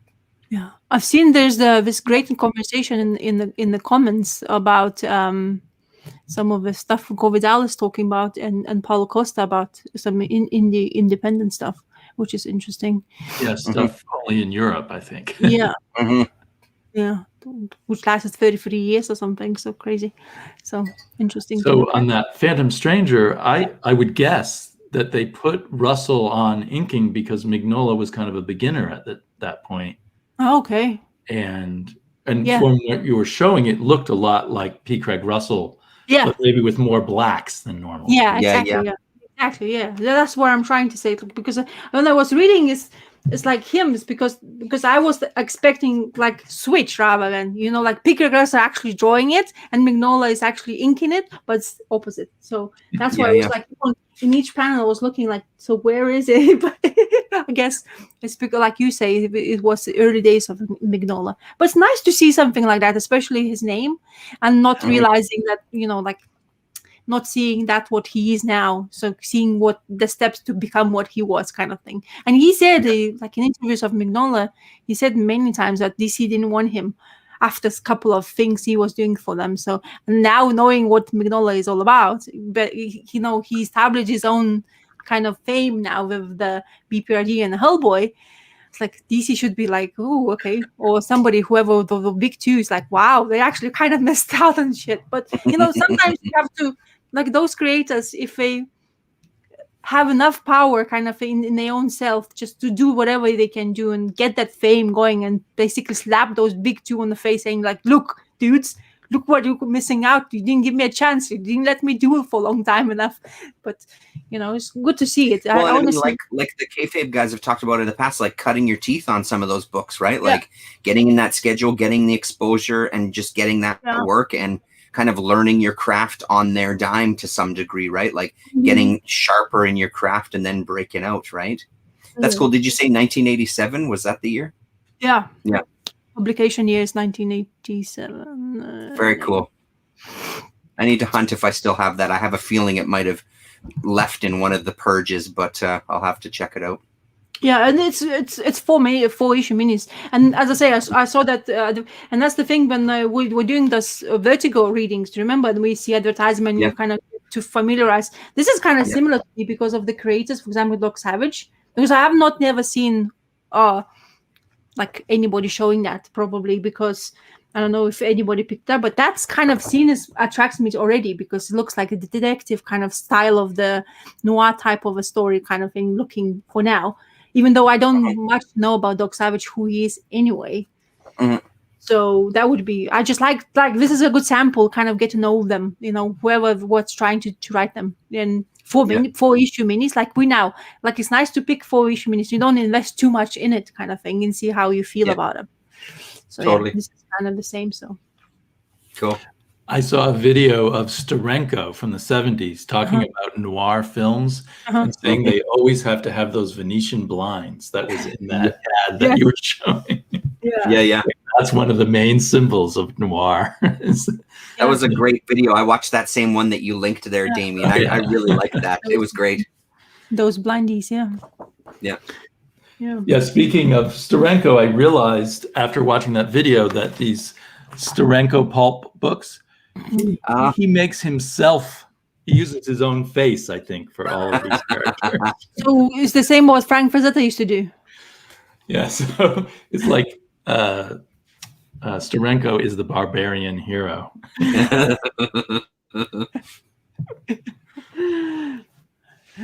Because Frazetta is Frank Frazetta is well known for using his own and his wife's face. And his wife, yeah. So we all know his wife's shape very well. Yeah. Curvaceous. Curvaceous. Yeah. Beautiful. It's nice that he appreciated his wife. Yeah. Yeah. Great. What else you got there, Damien? Oh, okay. Go on. Kind of on the other end, and yet not. Yeah. From the I love Harvey Comics now. Another sort of childhood thing that I've become more into as an adult. And you guys have probably seen me on Twitter talking about Ronald Rump. You have to order them directly from Peter Wolf on Twitter. Well, you have to go to his, what's it called? Not a GoFundMe page, but something like that. And it costs $6 with postage paid. So, but this is his second volume of doing Ronald Rump as a Richie, or doing Donald Trump as a Richie Rich-like character called Ronald Rump. And this time he visits a lot of other cartoon characters. Oh, nice. So, there's a Donald Trump Flintstones-like character who begins the by eating sick dinosaurs, begins the T. Rump coronavirus type of virus, which then is spread by some mad scientist's device that Ronald Rump sneezes into, spreads it to the whole world. Wow. So then he goes to the magic forest where, well, originally Wendy, the good little witch, and Hot Stuff live, but in this case, it's Gretchen, the good witch of the Midwest, which I got to kick off because my wife's name is Gretchen. But who end up sending him to the future where he meets the Jetsons, or the Jetson-like characters, and is very upset to discover that money no longer exists. Oh, shit. You bought some original art too, didn't you? Was it from this issue? I did. It's sort of supporting at a higher level. I got some. Okay. Yep.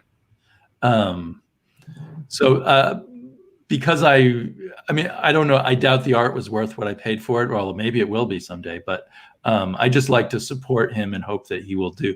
He said he's probably going to do one more issue because Trump has given him even more material. I like so and there in the future there's a Ronald Rump land, but he's very upset that admission is free there. Yeah. So I loved it. I thought it was great. It looks fantastic. You're paying more than for a regular comic because you're supporting a very specific kind of project. Yeah. You get it for $6. Kind of, I think he's thinking of it $3 plus $3 shipping, but he just charges $6. And ships it in a very nice container and everything. Well, and you're supporting the artist directly, right? That's the other thing. Like you're going right to him, so that's a positive as well. I think he only prints 500 copies. Wow.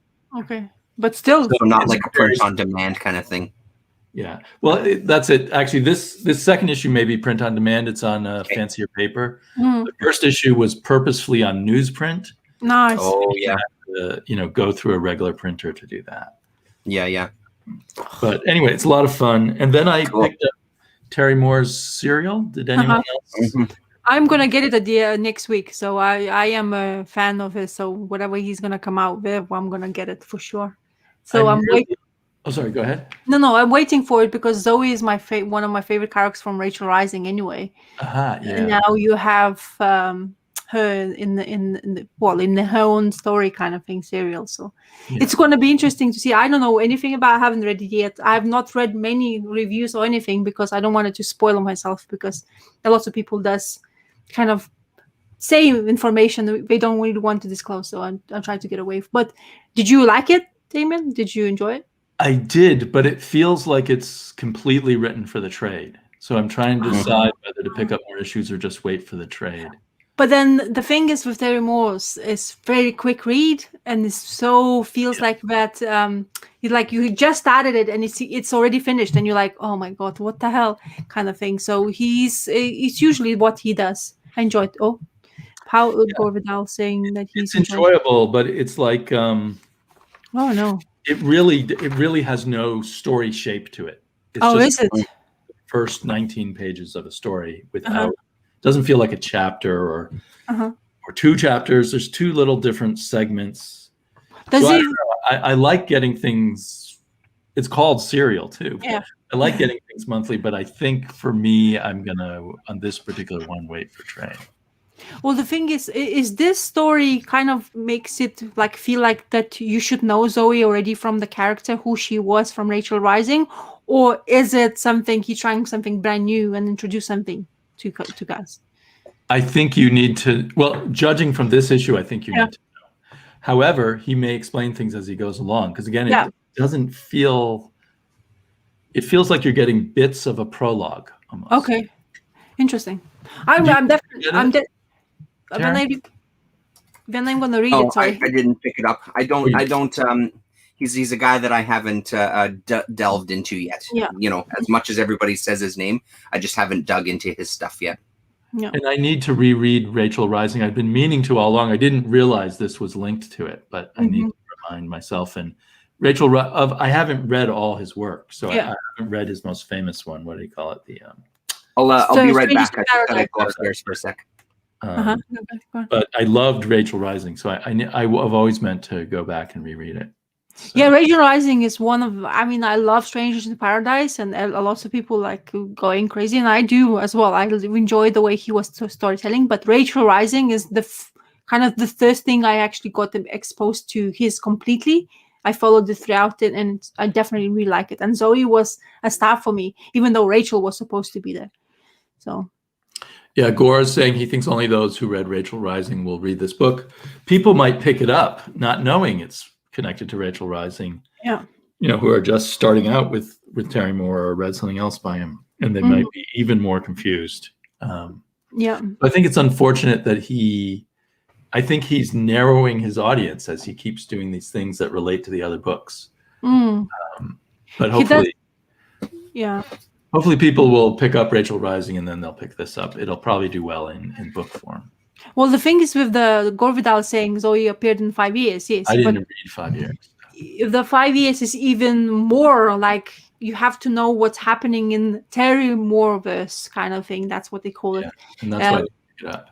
Yeah, Terryverse, as they call them. So the 5 years was completion of all of whatever he has done. All the characters joined in that storyline and told, basically kind of like meshed everything together and told people who has read everything from him before to tell you what happened after that. Like he had really bad things happening and blah, blah, blah. All characters came back together to join as a team to defeat or to live through that kind of bad thing, what's happened. And serial is something what like people like myself who love Zoe kind of been asking for Terry to do for a while.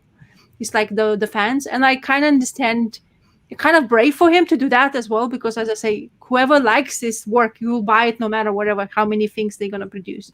Because whatever he's done so far, everything, whatever in this universe is actually does tie together. And many things what he's now produced later, which is the minis like Motor Girl, 5 years, and now the serial is kind of like tied into what he was doing before. So it used to be always been like a huge storytelling, like Strangers in Paradise is like crazy amount of story. I don't remember how many and stuff like that. But I think Terry Moore is a trade read for me in general. I started with Rachel Rising trades, and I think that's the way I like it best. It reads really well in trades, as you like. I read. I think when Rachel Rising came out, I missed on that because I started getting into comic books just in that time, and I didn't realize about Rachel Rising. So I got the first trade. I read that. I kind of like breezed through it, and I was like, I need more. And then Cami from what's her name?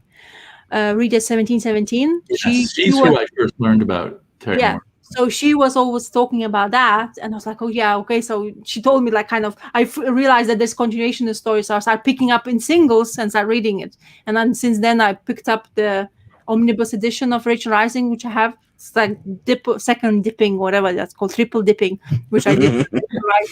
So I just wanted to have it in hardcover, and it's beautiful as well.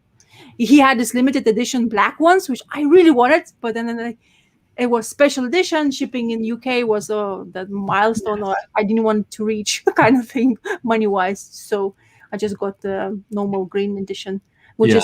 I got the hardback Strangers in Paradise, and the shipping on that was murder. That's just in the US. Well, wow, crazy. It's crazy because he does it. He has his own publishing house anyway. So Right. Abstract Studios, which we want. But he's honestly, his work, whatever he's produced, is great as written. And yes, if you don't in trade, it reads really well. It flows seamlessly to me. I mean, I never had a problem where like, oh, I can't wait until next page kind of turn. Kind of some of the comic books you read, like, come on, let's get on with the story. But with Terry's, it seems to be just continue flows, and it doesn't really translate really well in singles. I presume sometimes. So yeah, and for me, this was a very strong case of that. Mm. And then the other one I wanted to make sure to mention was We Live. Did you get that this time around? Oh shit! No, they didn't put that in my. I need to email my shop. Then they forgot to give me that one. Well, you definitely need to get it because the roller coaster ride continues even more intense, if you can believe it. I'm so disappointed in my shop right now. That's a bummer. I love that book. It's almost unbearably tense because it's really such a roller coaster. But it's so does it kind of start off right from where the last issue ended? Yeah, it looks like it. Yeah. It mostly does. The first few pages are a flashback to something else that I think is going to tie in eventually, and then the rest of the story is this crazy roller coaster ride. I shouldn't show too much. Wow. Oh man, I can't wait. Yeah, I love that. I love that. I kept with each issue because it changes so much. I keep worrying they're going to go wrong, but so far they're still, just blowing my mind. Yeah. How many issues is this? Like 6 minis or whatever? Is it the continuation? They don't say how long it's going to go. This is only issue 4, and I feel like I've been reading it for years because it's so much going on. Because I was looking while ComicKkrakK was talking about it, Terrence, and then I was looking for number 1. It's like overpriced as well now. You can't get it. It's like people like whoever likes it, they just sold out, and you can't find. I can't find a lot anything of buzz on it. Yeah, so I'm just waiting to see when the trade's going to come up. That's the thing about these days comic books. The minute you like new comic books, if it gets hyped, they go out of print, and you're like, oh, for fuck's sake! So what do I do now? Yeah. Kind of thing. Yeah, I can totally see this just being a 6-issue mini, but I suppose, I mean, they can find ways to keep it going. Yeah. Oh, cool. Yeah, I mean, it really feels like the kind of story, like once they reach that ship, it feels like that would be a natural ending, but then it could almost be like, here's season 2. Now we'll see what happens when they, leave the planet, if that even happens, right? Like, yeah. Oh man, I'm really disappointed in my shop right now. I can't believe they did that. As soon as this chat is done, they're getting a strongly worded email. because every shop I've ever had makes mistakes with pull lists. Yeah, no, totally. Yeah, I'm completely kidding. I'm just surprised because they're really good with, again, the small amount of books. They're so good for me. They order all sorts of, like, I pre-ordered Ed Pisker's Red Room, and they're gonna make sure that they get it for me, right? Like, they're really, really good with getting this weird shit that it's like me and one other person that are gonna buy it, right? They do really well. If you are part of his Patreon page, I think you can read that comic book almost because he's putting the pages through. I mean, not maybe the verbal. Yeah, I don't know if it's the verbal lettering, but his art, you can see it apparently if you're part of his Patreon at Pisker's one. I wonder how it's gonna be Look, Orbital. You need to, Yes, I do. Yeah, we yeah. absolutely need lawyers. The Ed Pisco's this Red Room looks kind of a bit mad. Eh? He's gonna go all out in this one. He seems to be.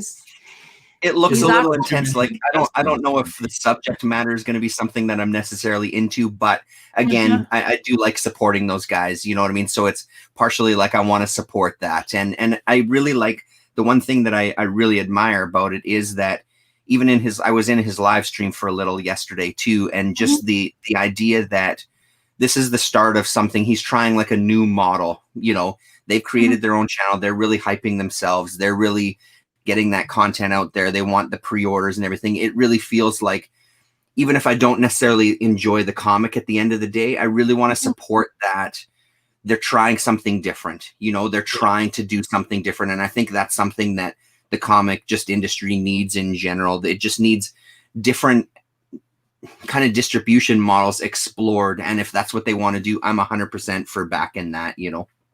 How he's gonna publish it? Do you guys know which It's company? Fantagraphics is going to be putting it out. They're Oh going to yeah, be like doing so his own, yeah, like because he's been working for Fantagraphics for a while now, isn't he? He's like deep inside that and I group think of. because of the because of how their channel is gone, that's really helped with, because I don't even see this as necessarily a Fantagraphics book. It seems a strange book even for them to publish. But I think again, like the idea of what they've done for themselves and the hustle that they've done, I think that's led them to, well, I mean, you know, it's going to give Fantagraphics a chance to make some money. Hopefully, again, it could all shit the bed, but I mean, so far so good. From what he was saying in the stream, just in 24 hours, they had hundreds of pre-orders, and he's like, I want to get to thousands, and then, you know, as soon as I get to thousands, I want to get to more than that. You know what I mean? So it's I think it's great, and so I mean, it's supporting them as artists. It's supporting Fantagraphics, who I've always been a huge fan of, and they've almost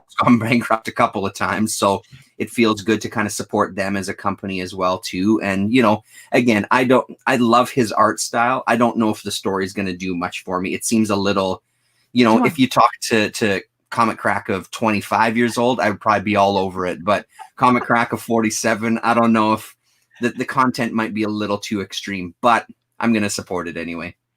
So is it like going to be RRR rating? Yes, because that looks like intense, that story. I don't know what story It's about. What is it telling as a story? What is the premise? I guess there's this kind of I don't know. There's this kind of deal that potentially online in like the dark web, there are these red rooms where basically you can pay someone, you can pay these bitcoins or pay money and see someone get tortured live on screen, right? So that's the kind of premise. But what he's saying is, you don't need to start with issue number 1. You can come into any issue because each issue is going to be a standalone story, just all taking place in that universe, right? So we'll see. It almost feels like a horror anthology of sorts, where every single issue is going to be another take on something. I don't know quite what.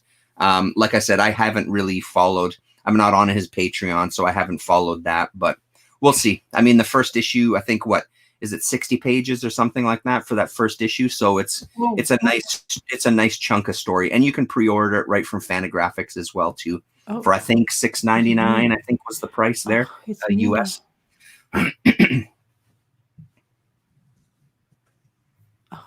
Yeah, so I mean, you know, I'm all for it. I want to support them, but I think that one just sounds more than I can stomach. So I'll support the next one. Yeah, I totally agree, and that's how I feel about it too. I just don't know how I'm gonna enjoy the story itself, but like I said, I think that the model needs to change, and there needs to be some things, some other avenues, and I applaud them for doing this work. You know, like their channel is still fascinating. I still watch it, not as much as I used to, but I still watch most of the videos. I applaud their effort. You know, they're good businessmen, you know, even if they might have mixed results with their comic output, you know. So because the one thing I didn't buy, I bought Jim Rugg's Street Angel volume, but I didn't buy the Blacklight one. So I bought the Blacklight one, and I think if I had paid $5 for it, I would have been happy. But the amount of money I paid for it made me a little unhappy. Yeah, for sure. But I get my money's worth from watching their channel. Yeah. And they're putting out more and more content. My only complaint about them is every time they put out a new video, I go, oh, I've been for a long time thinking I should do a video about that. Yeah. Yeah. Yeah. Now it's like, well, they've done it way much better than I'll ever do it. So Yeah. like Well, they just did an obscure Jack Kirby comic book that I've always meant to cover. Oh, okay. Which one was that? Dingbats of Danger Street. Oh, I missed that video. Yes. Okay. Okay. It's a very obscure one. Only one issue was published, and then there were 2 unpublished issues. And I bought the unpublished issues that were just recently printed by Tomorrow's Press. Okay. Oh. So it's kind of a and I actually own some of the. I own a page of the unpublished Kirby. Wow. Story, because for whatever reason the market doesn't care about unpublished stories, so I could get that for a fraction of the price of a normal Kirby page. Really? Hey, that's interesting. Oh, I didn't know that. It's still one of the most expensive pieces of art I own. Of course. Yeah. But this, yeah. But other Kirby pages I'm looking at, they end up going for $40,000-$50,000. Wow. Hey, wow. Yeah. Oh, Gore Vidal got irritated by them. Huh. Yeah, I hear you. And I can see that. And I think it was something that was spoken about early too. Like, the way that Ed talks sometimes, it can be a little grating for sure. I find them interesting. And I like this new kind of format that they're doing. I do wish they would get back to some more interviews, because I really, really loved their interviews because of the length of time and the amount of detail the artists would go into. But I do find I like this kind of format that they have, where it's 20-minute videos where you just get a little kind of, here's a look at something and here's a little sampling. And then if they start to get annoying, it's done for, you know what I mean? It's all over, but I can totally appreciate that, Gore. And I don't watch all of them to the end, but often they just get a lot of interesting insights because they're artists and they're interested in the history of comics. And those 2 things together, I think, are really cool. It's funny how we were speaking when we were doing so many interviews. We were saying, "Oh, wish we stopped doing that because there's so many interview videos." And now we stopped doing all in on it. And now we stopped doing interview videos, and you're like, "Oh shit! I wish they were coming back those interviews." It's funny. Yeah, and I think that's the biggest thing, right? They just need to find that balance, even if it's one interview every 2 months or something. Like give us a 3-hour interview every 2 months, and then do whatever you want. Just some sort of balance, it feels like they're going for. That's exactly what it is, because it's like if they just bombard you with one thing, one content type of the thing, and you're like, oh my God, please stop doing that. I can't take this anymore. 2 hours and long or 3 hours long interviews kind of stuff. It's not easy just to find the time to listen, for example, or even because most of the time I was used to be listening to those interviews. But then I was like, there's some interesting things, and you like peep in to see that on the television screen to see what they were actually talking about. Yep. But most of the time I'm just listening like a podcast, like them. Right. The interviews are easier to just listen to. Yes, I like them, those interviews as well. I wonder if something went wrong with the interviews. It is surprising they stopped, because I thought that was very successful.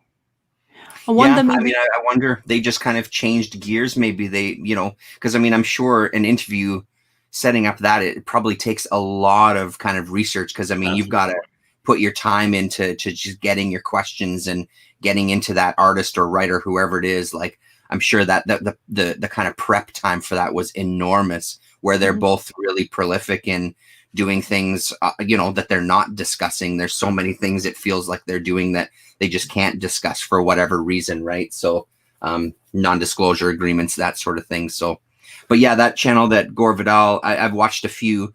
I've had mixed results with it. It really depends for me on the person that they're interviewing. There have been some good ones for sure. Oh, I wanted to ask Damien, that Usagi Yojimbo, which is coming out as a reprint, do you own those hardcovers, like the first edition hardcovers? I'm talking about those limited edition hardcovers of Usagi Yojimbo. No, because I didn't really collect Usagi until he started coming out in color. Oh, I see. I was very shallow that way. No, honestly, to be quite honest with you, because I haven't read any black and white Usagi Yojimbo yet, to be honest. Because I got into that the reprints. Even it came out those 7 issues. Now we have the Wondrous Road, which is absolutely fantastic. It's a mini as well for 6 issues this time, isn't it?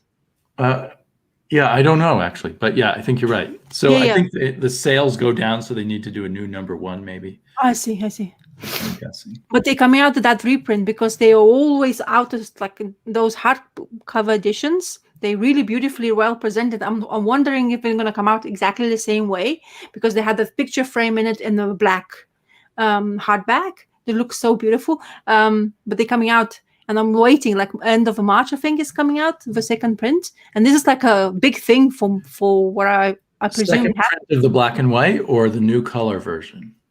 No, I think it's those. I don't know if it's black and white, honestly, but I know it's those. I need to find to show you to which one I'm actually talking about, because the ones I always wanted to get, because when you get into the character, you start looking for his reprints or whatever collected editions they had, and these editions always were out of stock, or they were like asking crazy, like £250 for one volume, because they were out of stock. The weird thing is he now has 3 publishers. Fantagraphics publishes some of the black and white ones. Okay. Dark Horse publishes some of the black and white ones, and now IDW will be doing all the color ones, the reprints. Really, hey? But I think the black and white ones are still, the rights of those are still available, if I understand correctly, from those other publishers.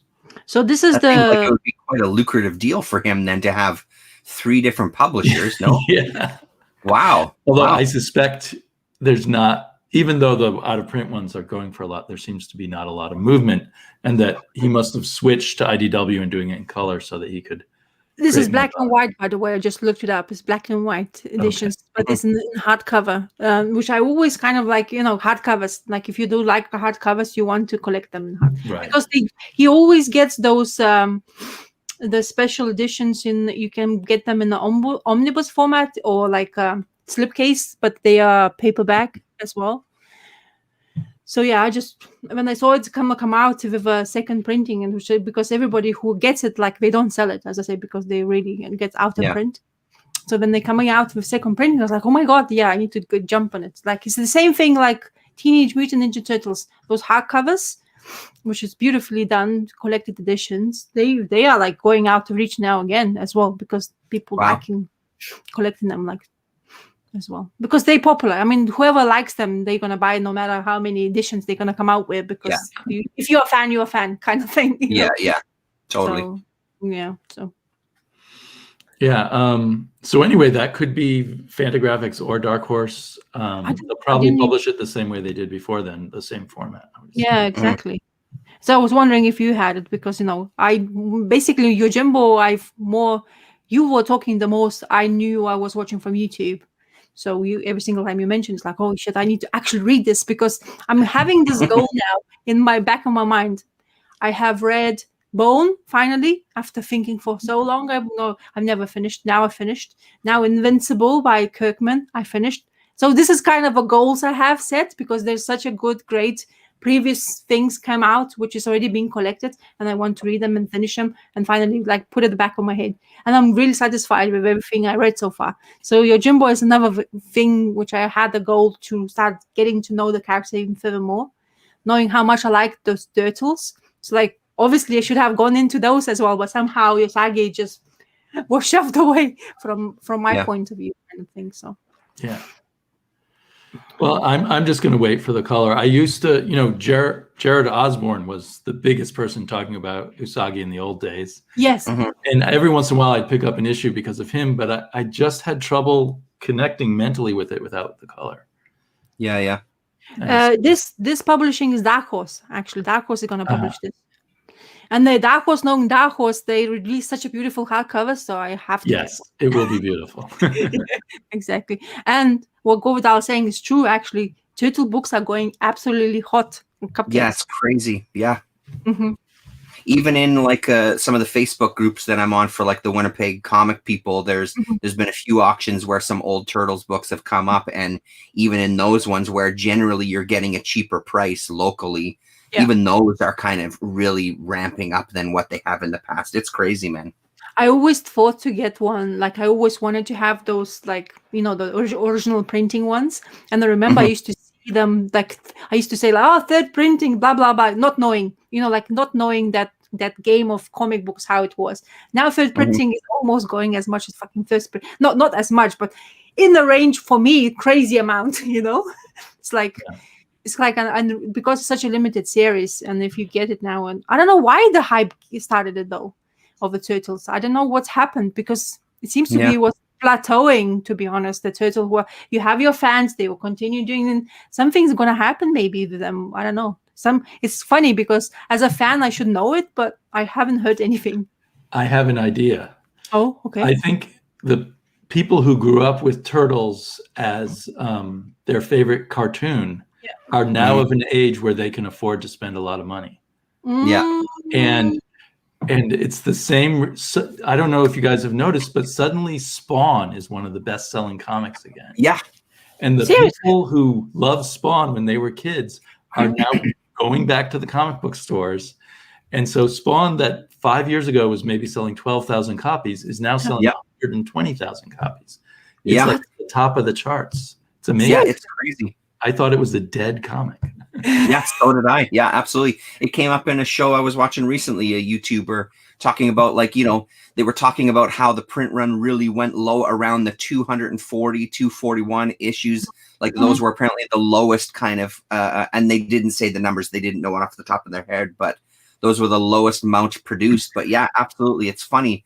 And I think some of it also has to do with people getting to that age where they have the disposable income for sure, but also the fact that maybe they have kids who are now in that age, and, you know, like we all do with our kids to some degree, is reliving those things we enjoyed, right? And kind of reinvesting in it. Yeah, because like Bob from Everything Comics is collecting Spawn with his son, although his son's an adult son, but youngish adult. Yeah, and I think people, you know, over their lifetime will come back to comic book stores periodically. I mean, I know I've done it, you know, done that kind of thing. So totally. Now we're seeing the rise of those 90s kids. That's cool. I mean, I always I get really like happy when comic books gets to, not like, I'm not talking about the pricing hikes and anything, but people are coming back to actually relive whatever we have, like that Spawn and stuff. I actually have Spawn comic books. I've not even opened because one of my friends just gave it to me, some of them, and they have all those homage covers, like 300, like, you know, Spawn came out usually with those homage covers, and I have like loads of them. So maybe I have to have a look and maybe make a little bit of profit. It was another one that I got rid of years ago. My Spawn stuff. I had Spawn Dark Ages. I had Hell Spawn. I had some of the just main series and stuff. You know, but they just eventually left the collection, as things do. Paul Costa didn't even know about turtles until crazy. I remember. What years was your first burst of reading comics, Terrence? Geez, my first burst. That's really hard for me to pinpoint, but it definitely would have been. Yeah, it's really difficult to kind of put a finger on, because I mean, again, we've spoken about before on the channel, like just talking about how one of the things that I'd forgotten for quite a while was how impactful, as much as I can't stand them now, Archie comics were for me. So that would have been at an early age, because they would have been everywhere. They would have been in the grocery stores. They would have been in the drug stores. You would have had the double digests. I had friends that were reading that. And then even some of the early, you know, like the Harvey comics and stuff, you know, we had Richie Rich, we had all those kind of things, right? We had a ton of that stuff. And what age I would have been there, that's really hard for me to say. I want to say like really, really early teens, you know what I mean? 12, 13, 14, in around there. But you know, but yeah, it's really difficult for me to say, because it might have been even earlier than that, because I'm sure they would have been around, friends reading them, that sort of thing. And especially like the Harvey and the Archie stuff would have been huge, because of just their availability. Everywhere you went, you saw those double digest and, you know, Laugh and all those kind of things, right? Every single place we went to. Crazy. Now, Rasa, for you, comics were more an adult thing, right? Well, apparently I was reading some Donald Duck comic books when I was growing up. don't recall, to be honest. I mean, I know I'm all familiar with comic books, I think, in cartoon format, because when Donald Duck, cartoon format was, the Scrooge was my favorite character when he was diving in that coin, in his safe with those coins. I used to be fascinated. Mom, can you actually dive in the coin things? Like, Such a classic image. Yeah. I want to do that. Yeah, exactly. You want to do that kind of thing. But so X-Men is the most comic thing, and Turtles, of course. So I have Donald Duck, I have Turtles, and X-Men. Those three cartoons, which were absolutely, apparently I was like besotted by them, because every single time it came out, nobody was there able to talk to me. I was just concentrating on the telly. It's like, don't talk to me. This is my time. And you used to have, apparently in my country, when I was watching, the X-Men was only 15 minutes long. So I used to be having, like, I don't know, they cut it out or something, what happened in there. But it's like 15-minute long episodes. And I used to be like, oh my God, it's finished. And I used to be like, my mom used to tell me, it's like, I used to get so upset when it's finished. It's like, I want more. It's like, you can't, you have to wait next day. It's like, why I want more? And then afterwards we had reruns. But that's my comic book thing. But actual now is like when I started YouTube kind of thing with you guys, it's like, what, 9 years ago? Yeah, that's when I started my comic book journey, and I'm not gonna stop, hopefully, for a long time, because I'm definitely enjoying it myself. So yeah. And this And what YouTube about you, thing, go on, Damien. Me was early 70s Marvel Comics. So Yeah. The heyday. So the most expensive old comics I bought are a couple of comics from that era. So you're willing to open your wallet more for, sometimes anyway, some people, for their deep nostalgia. Oh, absolutely. I almost, there was a page of a Neil Adams Avengers that was the first comic I ever read or remember reading. And it was going for like $6,000. And for a moment it went through my head, would it make sense to buy this?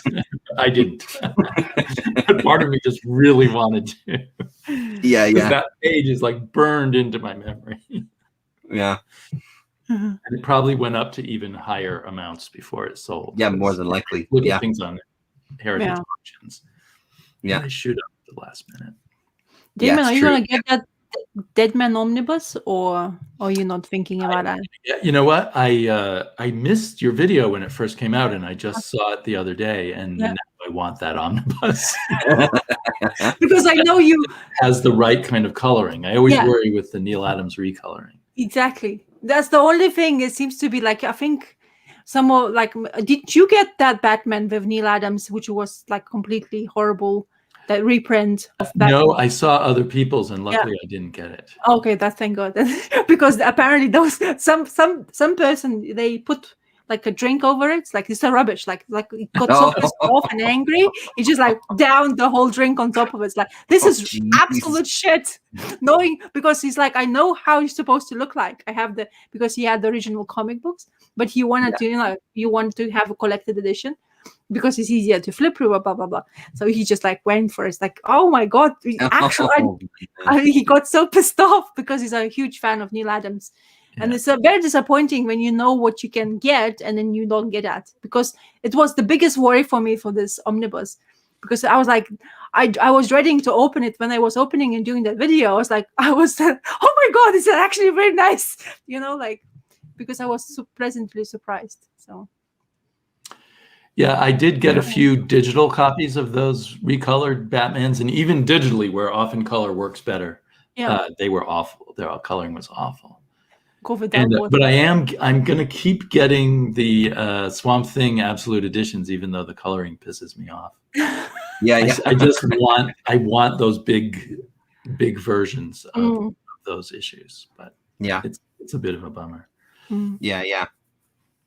Yeah, no, an absolute edition of that stuff would be great for sure. There's no doubt. But I just can't do it after seeing the videos of what it looks like in there. I just can't bring myself to it. Why do they do this? What comes in their mind saying, like, we have already work done. Why do you want to flip it and say, oh shucks, we're just gonna change something this time? Why? I think with the Swamp Thing, they thought it was a way to get more people to double dip. Is my guess. Yeah. With the Neil Adams stuff, I think it was him. He wanted the recoloring. He supervised that recoloring. even though I don't know why he doesn't perceive how bad it is. But and I'm sure there's a level of they need to clean it up for the reproduction. So there's probably another impact of, well, while we're doing this, why don't we also da da da da, and then it just goes too far. Like, you know, when all this kind of music producing software, everybody's using the same kind of reverb or something to the 10th degree, where it's like, you got to pull back on that shit, man. You know, so it's maybe not someone pumping the brakes there a little bit. It's like auto-tune. Yeah, exactly. Yeah, full on auto-tune. Yeah, it's exactly. Cool the first time you hear auto-tune, but man, yeah, everyone doing it. But you're right. I think all of those omnibuses and stuff, someone had to go through and just sort of recreate the original color. Mm-hmm. So there is some labor involved anyway. Mm. Yeah, that's crazy. I mean, I don't know. For me, in my head, it feels like you shouldn't do something like that, because people are craving for something, but it was old, not new. Nobody needs new. I mean, if you want new, you buy this, like this pulp magazine or something like that. You know, you don't need that kind of like. That's why we're craving, like a lot of people who had, they used to do that newsprint editions, omnibuses. Mm-hmm. Yeah. But really rare. It wasn't for a long time as well, because probably somebody complained about the paper or something like that. Right. But having that would be amazing for me in hardback edition, because that's why people doing the custom binds, you know, like whoever like go crazy for us. Like, no, I don't want this shit. I'm gonna make my own omnibus, which is like. Well, and I think some of that is still the age old idea that we're going to attract new readers with some of the stuff if we modernize it, right? Which I just, you know, I'm sure they do get some new readers. I'm not saying that they don't get any new readers, but I feel like, you know, again, it's the classic, you know, you're going to be reselling it to the same people who have the single issues. So make it as true to the original as possible, and you're going to make more sales. But what do I know? I don't know if that's necessarily true or not. Well, I think they probably have all kinds of different ideas at different times in hopes of getting better sales. And sometimes it might be right, sometimes wrong. I don't know. Yeah. But it seemed like, especially with the Swamp Thing, that was great coloring. Amazing coloring. Yeah. She was the best colorist in the industry at the time that they did those comics. Yeah. Yeah, honestly, it's incredible stuff, and you know, it's amazing like that. It's also been neat. You put a couple of them up there, Rasa, but just hearing everybody in the chat, their first kind of dips into comics, and you know, like Paulo and Mind the Comics and Gore. Yeah. I mean, it's great to see that how they got into. But as I say, for me, it was all cartoons at the beginning, and I still like. Thinking about X-Men, I can hear the sound. Thinking Turtles, I can hear the soundtrack in my head. It's like I can actually sing now in my own head. It's like crazy. And it's how strong it is, that couple of things what you do in that times, and if it gives you that effect of amazement, you're just gonna completely live with it for the rest of your life, to be honest. So. So sorry. Speaking of cartoons, did you both get a chance to watch more Primal, or did you start Primal there, Damien? No, I haven't started yet. I haven't figured out where I can find it, so I need to look on my streaming services and figure that out. I managed to show one episode for my husband. And with my husband, we watched the first episode, and he loved it. But he's like, "Wow, this is crazy!" In saying that, that's how much blood is happening, and this is kind of intense storytelling. So, and I was telling him, because he's like, "Oh, I'm kind of familiarized, like drawing." It's like Samurai Jack. I was like, "Okay, I know exactly who that is." Like now he's aware. So we're trying to get to the time when we can sit down together and actually watch the episode. So. We'll do it again. I keep on reminding him, but he has other things to watch, you know, like he's whatever he's watching. So. Oh my God! Yeah. What did you? And the nice thing about WandaVision is I could watch that with my daughter.